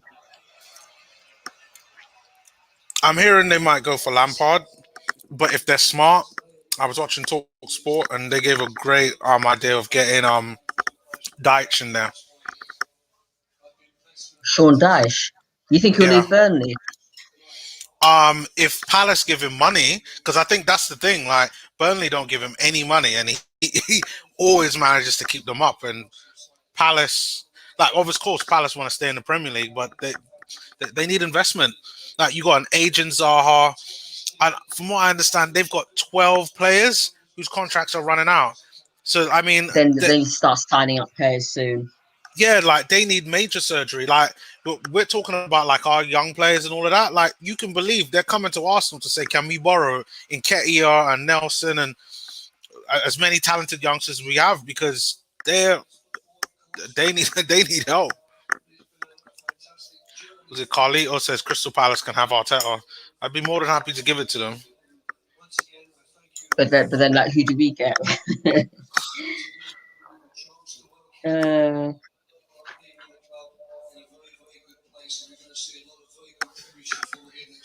so Apollo's put up his ratings. Leno 7, Holding 7.5, Chambers 7, Gabriel 6, Saka 6, Oneni 7, Partey 5, Tierney 7, Pepe 8, Smith Rowe 6, Aubameyang 3. I agree with that. Subs Yeah. Martinelli 8, Odegaard 7, Arteta 7. No, we did have another sub Arteta, Apollo. Yeah, Xhaka. But Yeah. that's Xhaka. And you know how Apollo feels about Xhaka. So that's why he's not up there. Yeah. We saw that. We saw that. Okay. I'll make my ratings pretty quick. Leno, I'm gonna give an 8. For me, he was very close to being man of the match in this game. I thought he was really good. Give him an 8. I'm gonna give Holden, Chambers, and Gabriel. I'll give them 6.5s. I thought overall they did a decent job. For me, not quite sevens, just because of the amount of chances that they kept giving Crystal Palace, and just every time there were set pieces, they looked all over the place. Saka, I'm gonna give a 6 as well. El Nene, I'll give a 7. Good performance from him. Helping Party out a lot. Party, I will give a 6. Tierney, I'll give a 7. I thought he had a good game. Pepe, I'm gonna give an 8.5. He was my man of the match. Smith Rowe, I'm gonna give a 6.5. Aubameyang a 3. Martinelli, I'll give a 7. Odegaard a 7. And Arteta, I'll give him a 7, and those are my ratings. Okay, I'll do mine. Leno, I'll give a 7.5.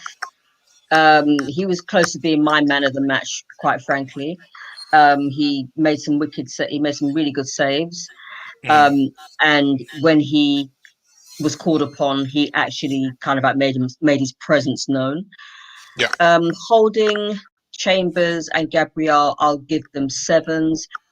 They um they defended pretty well um for a time, and then they became lackadaisical, especially for their goal and for their chances as well, and for their near goals as well.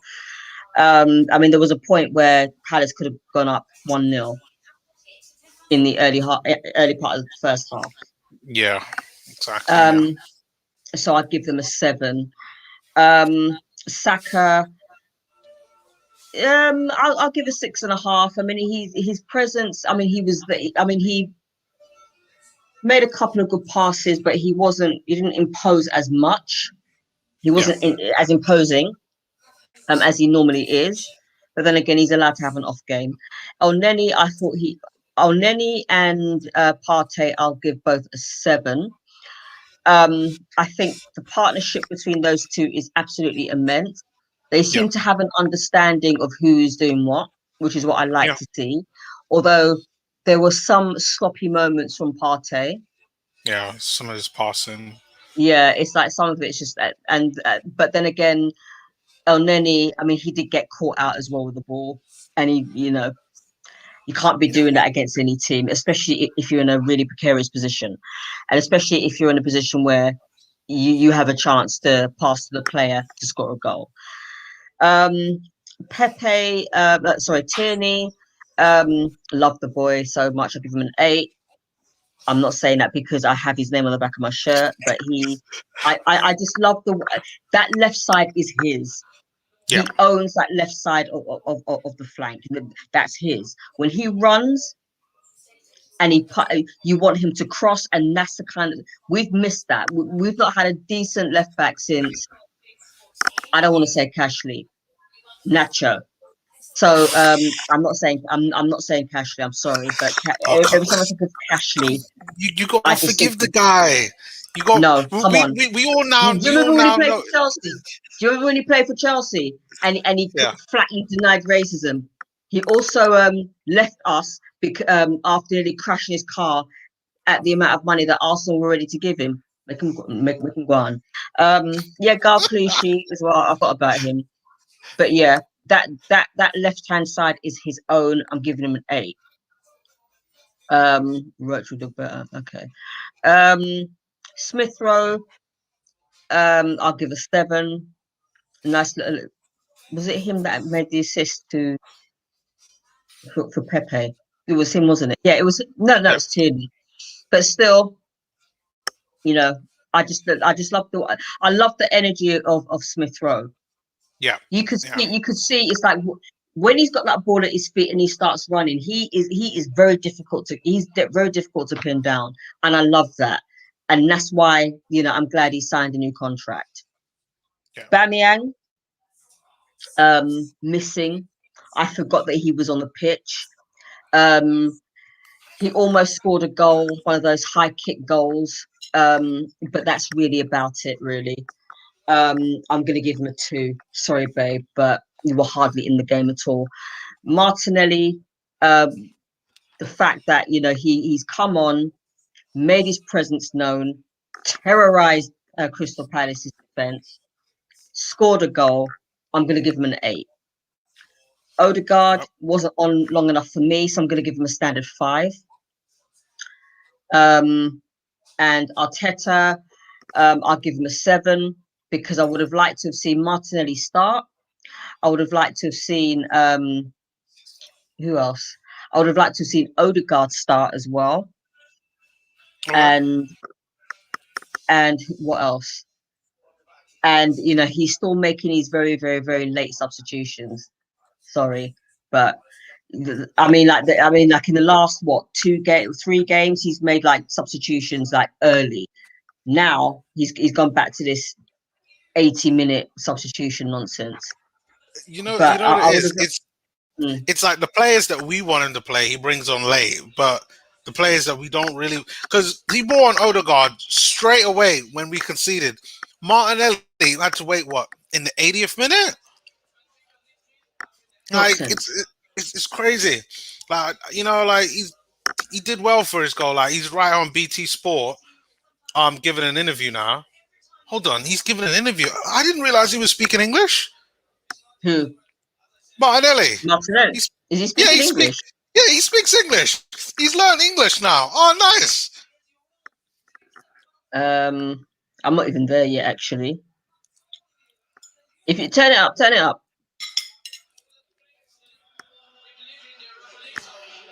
Oh, there he is.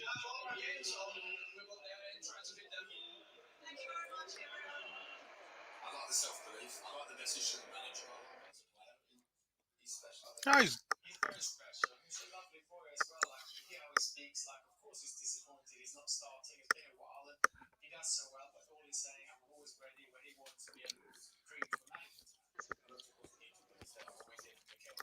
Yeah, I didn't know. I didn't realize he would be speaking English. I thought he'd be speaking Portuguese with an interpreter. Yeah. Call David Luiz to come and say, yeah, come and interpret. Or Yes. Cedric. Yeah. Um, but overall, we played pretty well. I mean, we had high possession. I just wish that we took our chances, like put away some of our chances. Yeah. I agree. Not, right now, they're showing the replays of the goal. And but you know what? He That might was need to start from the left for me because like so. It was Odegaard that gave him the assist, pretty yeah, much. it was Odegaard. It was Odegaard, yeah. Tierney And there's got me saying Smith Rowe, but anyway, now. But everyone just listen, Smith Rowe did well today. I mean, he did a lot of running around, tracking back, making space for other people. He did more of a self-sacrifice role today. yeah, yeah. I mean, there were points where we had space, and Crystal Palace were nowhere to be seen. But then there were points when they were right up in our faces. So, Hmm. and at those moments, I was saying to myself that Roy Hodgson got his tactics right. But Oh, he did. He he did. He just didn't have the quality to be able to beat us. But yeah. he, I he mean, did. he's got a fairly good team actually. I mean, he's got Zaha, who's Yeah. about what 28, 29. Hmm. He's got Benteke, who should have been sent off. Cahill. Uh-uh. Um, who else has he got? He's got that defender. What's his name? Oh, what, I can't Ward, remember. Yeah. Tomlinson. Yeah. Um, Townsend. Townsend. Yeah. Schlupp. How do you pronounce it? What was that? I If you just bring personally. up that last statement again, not that one about building a team. That's it. Victor says, "I thought we were supposed to build a team around Orba. This coach killed No. that." No, I don't think you can actually build a team around a player like Orba. I'm sorry, but The problem is, in order to do that, you have to change too much. I think because of the money that we're paying him, I think he deserves one. It just shouldn't be this starting 11. Because for me, the starting 11, like as it is right now, is almost there in terms of being able to play properly. The problem is that if you'd put Lacazette in that position, like we would have won this game by more goals. That we would have taken more shots. That there would have been more there, even if Laka hadn't scored. Um, for me, I just think he would have been more of a danger. let me read out Greg G's ratings. Leno 8, Holding 8, Chambers 7, Gabriel 8, Saka 6, Elneny 7, Partey 3, Tierney 7, Epe 9, Smith Rowe 5, Aubameyang 0, Oh, Martinelli 8, Arteta Lord. 7. 18 says Leno 7, Holding 7, Tierney 7.5, Chambers 7, Gabriel 7, Saka 6, Smith Rowe 5, Partey 5, El Neni 7, Uber 4, wow, Pepe 9, Arteta 8, Martinelli 8, Xhaka 5, Odegaard 6. I think giving Aubameyang 4 is generous. I mean, and everybody has to remember he's our captain as well. Um, just wasn't there. Done. Take care. We'll see you later, Andrew. Yeah, Andrew. Um, any more? What was that? Ebony was the deal. Ebony, that was the deal when we renewed his contract. I think he's referring to Cashy Hole. Can't be bothered to do ratings today. Pepe, my man of the match. That's cool. K. Understandable. I think he's our man of the match as well. That second goal was just great. Like, just showed his It was absolute just quality. it's just like solo. Let me just Yeah. go for it. And that's what we need in this team. We need to be shooting outside the box more. It's like we've gone back to this try and walk the ball through the net nonsense. It's just come on. Like if you have a chance to shoot, just try. Yeah, it's see that's where we have to, like, when we recruit attacking players, like, we have to get players that are bona fide going to be goal scorers. Like, have to be, especially if we're trying to play with a false nine. What's this? Greg G says Arteta's football doesn't pass a basic eye test. Too rigid, too prepackaged, too predictable. I agree. We may have Grealish, Owa, Buendia in our ranks next season, but I don't think there'll be a difference. Hard to see the manager put a Jardine transformation next season. You know what? I'm not believing that we're getting any players until I read it on Arsenal.com. That's my source. Okay, not even Sky can convince me. All right, so everybody has these ideas and wishes, and I do agree with Greg. But everyone has these ideas about who would like next season. You got to remember, we have to offload players in order to raise money to buy some of these players. Mm-hmm. And on top of that, we have a youth academy, and I would like to see some of our youth pull through. Everyone's talking about Balogun. I've only seen him play twice. He looks okay. Aziz, I've not really seen play, but I'm made assured. I'm assured that he's actually very good. So it's like, what does it actually? So if we start spending money on like all these big name players, what does it actually say to our youth squad? You're not ready yet. We're going to send you out on loan. Oh, by the way, that loan spell that was just given you, you're going to go out on loan again. Come on. When are we going to start? When are we going to do a Man United and start, trusting our youth more? Well, I question it with this manager. It's the one thing that I criticize him on. In that he, I just don't think that's him. I think if you was to give Arteta, similar to Man City and Pep, a lot of money, he would be able to buy whatever players he wants, and you know what, he would get Arsenal going. I just don't think that you can't go and just ostracize young players. Like, we have to be building this team on the backs of the young players and buying the right players to help supplement those as well. The likes of the Thomas Parties of this world and Tierney's, to really get this team going again, because we're just not going to have the funds to be able to keep up with the rest of the teams. Yeah, I mean, a lot of fans are saying that I read in the chat that not in this chat, but the messenger chat, the group chat, that lots of fans are saying that Kroenke doesn't invest in the club, and to a degree, I agree with that. But then also, we've had money to spend on players. Yep. At the same time, my thinking is, you can have all the money in the world, but if you don't have the manager that can't manage them right, West Ham have equalised, like I said they would.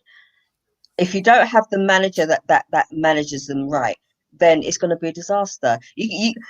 I don't think, you know what? Even if we had Messi and Ronaldo under this manager, and it's all about the manager and what they can get out of a player. It's about their Yeah. thinking. It's about their tactics. It's about their know-how. And I don't think Arteta is there yet.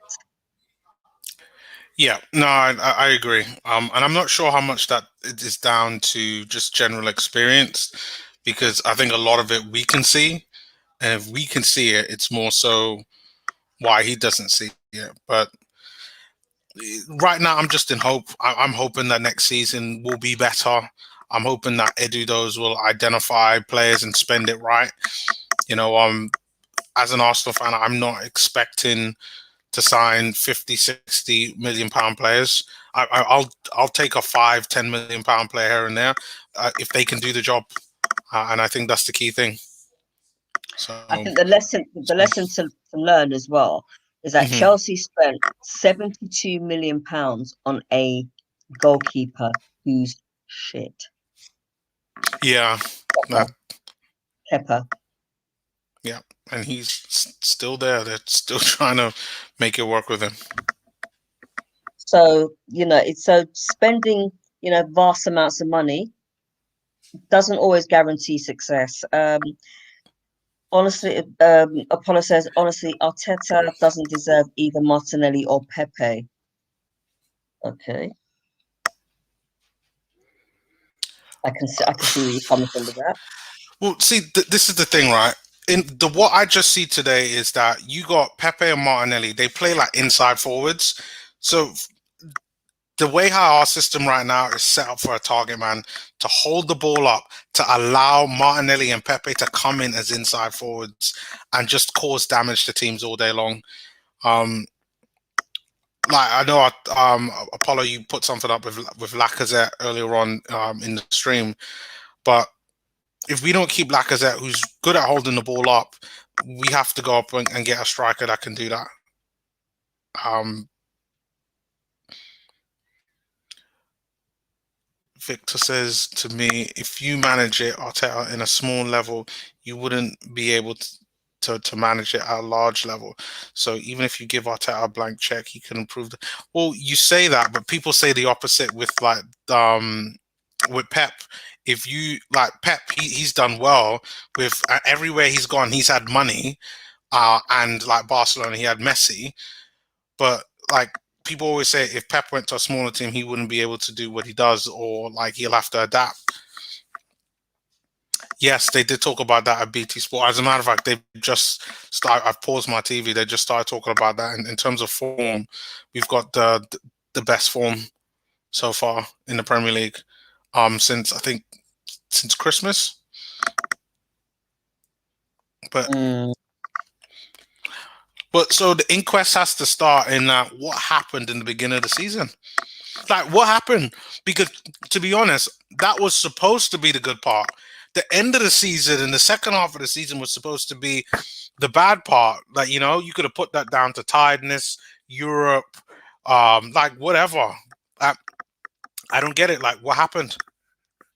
But the thing The is, only though, thing, it's like that they're used to playing so many games in a season. With Europe, the Cup, the League Cup, the Premier League. They're so used to having, if you like, a congested season. I don't buy it. And plus, on top of that, we don't have a great depth in squad as your Man City. yeah, that's true. So That's it's so okay, fair enough. We don't want burnout, but at the same time, you have to look at the manager and think, okay, if Pep, and we're always saying this, if Pep had a hold of this bunch of players, why is it that he would do a better job? Same thing with I don't know, Klopp. yeah. You may even want to throw in Solskjaer in there as well. I, Well, the thing I'm not sure how Pep would do, just because Not that I agree with the argument, just because I haven't seen Pep play any other way. Which because there's a certain way he likes to play and certain type of player, and that type of player costs a lot of money. But I would say even with someone like Solskjaer had gave young players a chance, and that's something that Arteta needs to kind of tap into. Like he did it in December. He found Smith Rowe and he started playing him, and Smith Rowe has been one of our best players. But it had to take us being in where were we? What 16th, 15th, 16th, 15th, yeah, 15th? It had to take yeah. that, and for him to be able to say, I'm gonna stop playing Willian now, and I'm gonna try something else. And he tried something else, and it worked. And I just feel that the majority of the season, he's been trying to play the way in which he wants to play and the players that he wants to play, rather than just playing what works, playing what's get the best out of the team. And the team that we saw today showed that. See Pepe, like Pepe hasn't been starting regularly for Arteta, but he's playing regularly now, and he's playing well. I just hope he plays in the final game of the season, because we're going to need him, and we're going to need Martinelli. Yeah, we certainly will need them next season as well, because although, people are saying that if this happens and that happens, and if Tottenham lose and West Ham lose and blah, and it's all if, buts, and maybes. Yeah. And this is the part of the season where I guess a lot of Arsenal fans get so fed up with this if, buts, and maybes. It's like we shouldn't be in this position where we're saying, well, if this team loses, then we'd be in this position. We need Yeah. to rely on ourselves. We've had this season. We've had the teams that we lost against. We shouldn't be losing to Villa twice. We shouldn't be losing to Wolves twice. We shouldn't be losing to Leicester. We shouldn't be losing to. We shouldn't be losing to anybody, even Man City. Listen, I don't care. We shouldn't be losing to them at all. Listen, I'd love for that to happen, but I will just take the basics. I'll take the basics by getting full 6 points against Burnley, not picking up 1 point against Burnley. We dropped 5 points against Burnley, 2 points against Fulham. Like those are teams like near the bottom half of the table. That's 7 points. Like 7 points right now we'd be battling for top 4. And the way we lost to Aston Villa twice as well. Yeah. Like, I don't care that Aston Villa have a good side and they've got Jack Grealish. We're Arsenal Football Club, and we should be doing better. Exactly. But it's just been one of those same old seasons whereby we get to the point of the season where it's like we're in the middle of the season, we start losing stupidly, and then we get to the end, and then that's when we pick up pace. It's not good enough. It always happens. We've seen it time and time again with Arsenal.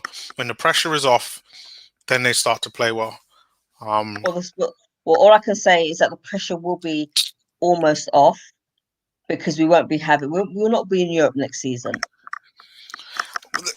Even with my optimism, even with my own optimism, I'm trying to be as optimistic as possible.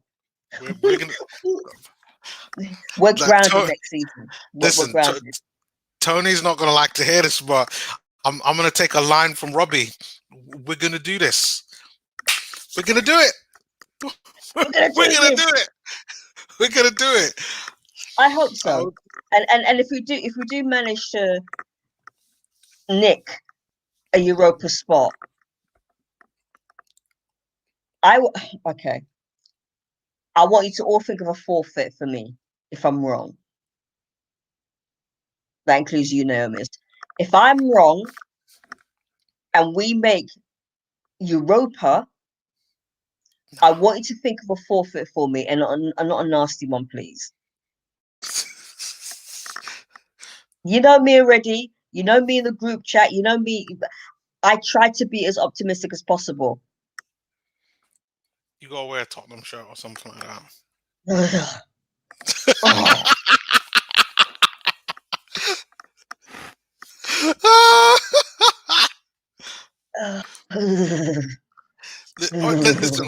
honestly, right? Like, I will take any European football, but I can't see Arsenal not being in Europe now.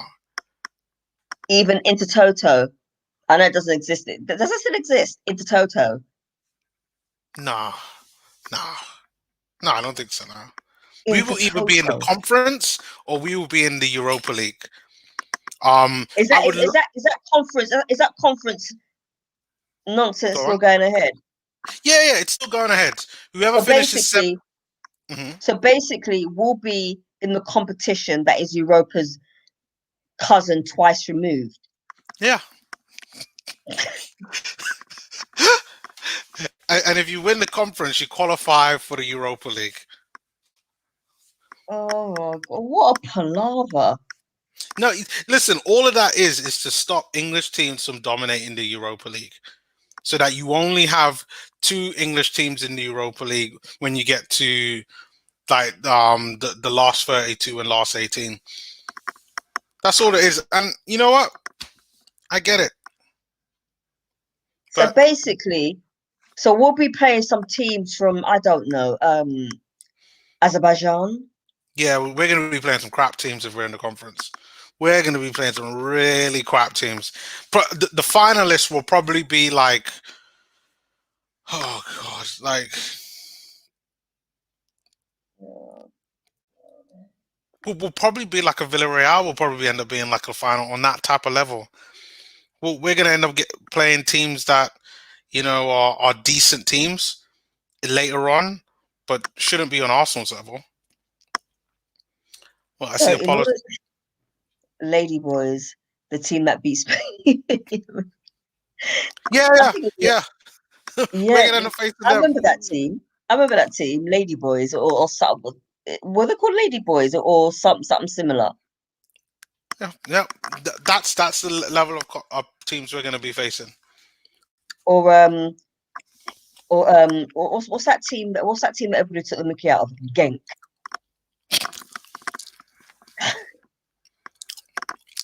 You know what? Genk we might end up facing them. or Young Boys. Yeah, Remember yeah, Young young Boys? boys. Yeah, Yeah, that's it. Young Boys. That's it. Lady Boys. That's what you meant, Apollo. Young Boys. Yeah. Um. So there's every chance we could be in Europa's cousin twice removed. yeah. And what we needed was the win. I was right the first. Um. So basically, we've got to be seventh. Yeah, yeah. We have to be seventh. But right now we're in ninth. We've got a hope for Spurs and Everton to lose for sure. So Spurs are playing Leicester at the King Power Stadium, Yeah, and Everton are playing who? I don't know. Let me just quickly check Everton's last game. Who've Oh, they by the got? way, just in case They've got Man City. Yes, Everton. yeah, they've got Man City. You know what? Yeah, It but gets back. Man City have been on the cosh. This Man City will play their B team and they will still beat Carlo. Still, like even if they get a draw, even if Spurs and Everton get a draw, I mean Arsenal have to get a win. Beyond the shadow of a doubt, Arsenal have to get a win. Like no matter what. But if Arsenal get a win, then Spurs and Everton will drop out, and that'll be it. I mean, if Arsenal get a win and West Ham lose their last game, hold on, what West Ham's last game?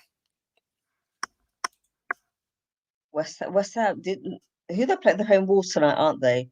Oh, they got They'll Southampton. probably have Yeah, Southampton are one of those funny teams where yeah. If West Ham continue drawing this game, let's say they finish with the draw, and then they draw against Southampton, Arsenal would finish sixth, but ahead on goal difference, depending on what the score lines are. But Yeah, Dear, dear, dear. But like I said before, Brighton are banana skin. yeah, They are I our know. bogey team. Well, but for me, Brighton are like Palace. Like Arteta just has to go out there and play his best team, the team that worked, which is the team today, and stop trying to like. For me, I know everybody loves Odegaard, but don't try to put in Odegaard from the beginning.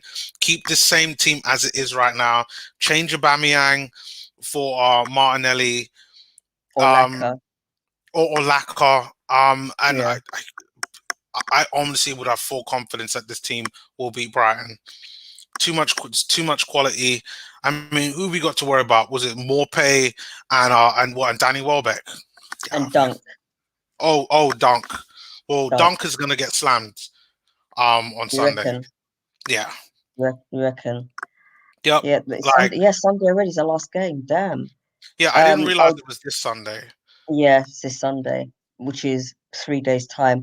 Oh, and just a reminder, people, that the Champions League final is next Saturday. Yep. Yeah. Man City, who I hope to win their first Champions League, and stop Chelsea winning their second.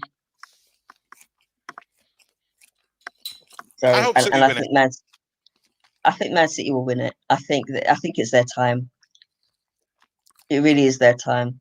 They deserve to win it. They play great football, and I know they Yeah, basically bought it all, but they play great football. I like the way they play.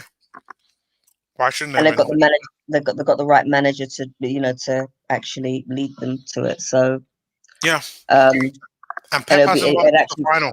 it actually made me laugh if Chelsea lost two finals. If that happens, like surely Tuchel's is going to be under the cosh. And you It's know not his what? fault though. It's not his fault though. He can all he can do is just instruct the players what he wants to see, set the He need- team up, come up with the tactics. The players are the ones that have to go out there and execute them. See, so it's not always going to be. It's not all his fault. It won't be all his fault. he needs a striker though, and we have one to give him. In Aubameyang. Oh yeah, everybody. Yeah, I see everybody on was it Instagram getting all no Twitter or was it Yeah, Instagram? One of them anyway. yeah. Everyone's getting all heated. Twitter. Everyone's getting all heated because Tuchel and Aubameyang used to be together at what's the team called? Dortmund. Dortmund. Yep. And like Twitter and Arsenal fans are getting all sweaty under the collar. Like relax, man. What? You can't speak to your former manager. It's like you, Naomi. You're walking the street, Yeah. all right, you're out and about, and you see your former manager, and he or she says hello. You're gonna stop and talk, right? No, of I would. course, of course. You know what it is. The problem is that Tuchel did an interview talking about Aubameyang. Like he wasn't being disrespectful or anything like that. He wasn't even implying that he would want Aubameyang. But with how Chelsea have lost the final in the FA Cup against Leicester, if they lose a final to City in the Champions League, with all that money that they've spent, I wouldn't be surprised if he says, "Listen, I need a better striker than this Werner guy. Send him back to Germany. Give me Werner's dreadful. and Werner's terrible. yeah, and How much did they pay for him? what 50, 60 mil? They Chelsea got money to burn. Chelsea got they money paid to burn. they paid plenty of money for him, and all they've got left is what Giroud and Tammy Abraham. And Giroud's what I think his contract is ending, and he's obviously older. And He's then there's 35 Tammy. this year. He's Giroud, 35. Wow. Giroud's no, Giroud is no in inverted commas a spring chicken. I mean, he's still Wow. young, obviously, but in terms of the game, he's still. I mean, he's 35. If he's going to be 35 if he's not already. Yeah, see, then there you go, and Tuchel doesn't like, or at least I don't think he rates Tammy Abraham that well anyway. So for me, Abraham will either be gone or get loaned out to some side. So it's either stick with Werner or bring somebody else in. And I think that's where Arsenal fans are more like, ugh. But for me, the way how we play better with Lacazette up top. But like Apollo put, like in one of his comments, he wouldn't mind selling Laka if it meant that we can get in a more kind of all-round striker. I know you mentioned Lukaku, which I've been talking about Lukaku since he was 18. If Wenger had just put that extra 2 mil, no, Ebony, Lukaku's decent. Like everywhere he goes, he gets goals, and we need a player that can Yes. hold the ball up. Okay. And there aren't many of those around. Maybe we could use Balogun. At least based on the limited games I've seen him play, I think Balogun might do a He decent needs job. to be blooded out. He needs to be blooded out. He needs to be given a chance. Yeah. So Arteta has to find a way. But I think the question is he brave enough? But we'll I see. think he should be brave enough to start using some of the players that he's loaned out. Oh, we're gonna see this. Seriously. This is where Arsenal fans in all will start judging Arteta. The Willocks of this world. What does he do with them? Nketiahs, Balagans. We will see. We'll see. It's like, just give them a chance. I mean, like I stick up. I defend them quite a lot because I want them to do well, and I know that they will do well. Yeah. And Yeah. I I know. know, I know some Arsenal fans don't think that Willock he isn't the finished article. A lot of Arsenal fans, diss Nketiah. A lot of Arsenal fans still diss Pepe. Um, but then you have to look at the manager. Yep. It's all comes down to Arteta and what he decides he wants to do. So this summer we will see what he wants to do. It's really what Oh comes down dear, to oh it. dear, oh dear. Yep. Yeah. Well, 101. I think that is a wrap. Unless So it's been 3-1. It's been a good game. Defensively, I thought we were solid for the most part, but then we were lackadaisical, and there were points in midfield where we lost the ball. But then, we got in their faces just the same as they did. So it's onwards and upwards to Brighton on Sunday. indeed. And I think, we have the possibility of winning that, but then also in order to avoid the broadcast cousin of the Europa League, that You can't avoid. No, like Ebs. We have to be in Europe. I don't care who is it. I don't care. I'll face young boys, young ladies. I don't care. Young girls. Hey, young bring, girls, bring them on. Let's beat them and win the trophy. No, yeah, but if you watch a certain other Arsenal fan TV, uh-huh. sorry, but I've even said the damn channel. Anyway, there are certain fans that don't really want to be going to cold countries where in the summer where you have to wear like 9 layers of clothes. Well, stay at home. Just watch it on TV. Like no one's forcing you to go. But I want your. I get tired of seeing the same old. Watching the same 38 games a season. I don't want to see it. Oh, and then what? You might get like 4 or 5 games in the FA Cup and League Cup. I'm done with all of that. I want European football. That's what I want. Those are my closing comments. So Arsenal, like, continue doing it, continue getting it. What's the score line now? I'm hoping that West Brom and West Ham are still drawing. So I mean, we actually could finish sixth. We could even skip over that and finish in the Europa League spot. Six is better than seventh. Yeah. And That's do you what know I what that say. would do for the final comments on how Arteta's season would have been like? You know, that would What be the same people that said that they wanted him out, they'll be like, let's give him a chance. yeah, that would be But then progression. again, I've been teetering on Arteta out, and that's because of some of the decisions he's made, some of the players that he's brought on, some of the fact that he's doing this, bring on substitutions in 80 minutes, bringing on the wrong substitutions, not setting a team up right. So I'd be one of those people. So I'm not even gonna get on anyone's back. But the question that was asked, I think Tom Ashton asked the question: what would it take to keep, to change our minds? And that's at least one trophy and top four.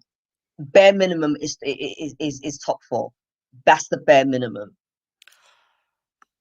See, I honestly think top four is going to be a problem for several years.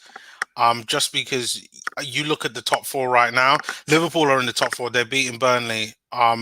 And you see the amount of money that's in the top four, or at least the clubs that can spend money. And 3 out of those top four generally will spend money if they see a player that they want. It's only Liverpool that are in the top four that they don't really spend a lot. It's been a while since they've spent money. So I don't see Arsenal finishing the top four. I think the only way we'll make it into the Champions League is if by winning the Europa League, or as if one of those teams has like a bad run. And it's kind of like Chelsea. They're the only ones that like I could honestly see messing it up. But Man City, I think they're going to be in the top four for a long time. Man City just buy players and they're just absolutely amazing. We buy players who are amazing. They're amazing before they come to us, and they end up being DS when they come to us. And that is purely down to the manager. That is purely down to the training. It is not them. So when people looking at Partey saying that he's rubbish, you have to think. You have to think: is that to do with the manager, or is it down to him? And for me, it's down to the manager and the way he sets the team up. Yep, no, you're absolutely right. I think part of this is also do with the personnel as well. So I see Arteta. Apollo mentioned about upgrading. CM should take us levels until Arteta is regularly playing and trusting Saliba. Though that's up in the air. Holden and Mari are okay as backups, but defense is not our issue, which I agree with. It's attacking. Yeah, Attacking is issue. It's for me. It's you have to do something with Xhaka. Like you need to upgrade on him, and then it's sorting out the attacking players. I think we need more goal scorers. I know we're talking over the closing comments part, but yeah, we need more goal scorers because now we need to get rid of Xhaka. Yeah, I'm hearing that another contract is on the table. I'm like, what? Oh, that could be wrong. I could be wrong. But from the article I read online today, it's like it was worse to the effect of smell another contract, or seeks another contract, or is near another contract. I hope I've read that wrong. I didn't actually go into the article, but sometimes clickbait can get you. And I thought, I'm not reading that. I really am not reading that. So if I'm wrong, I hold my hands up and I apologize for frightening people. But yeah. Oh, no worries, no worries. Well, on that note, all right, folks. we will see you all on Sunday. See you on Sunday.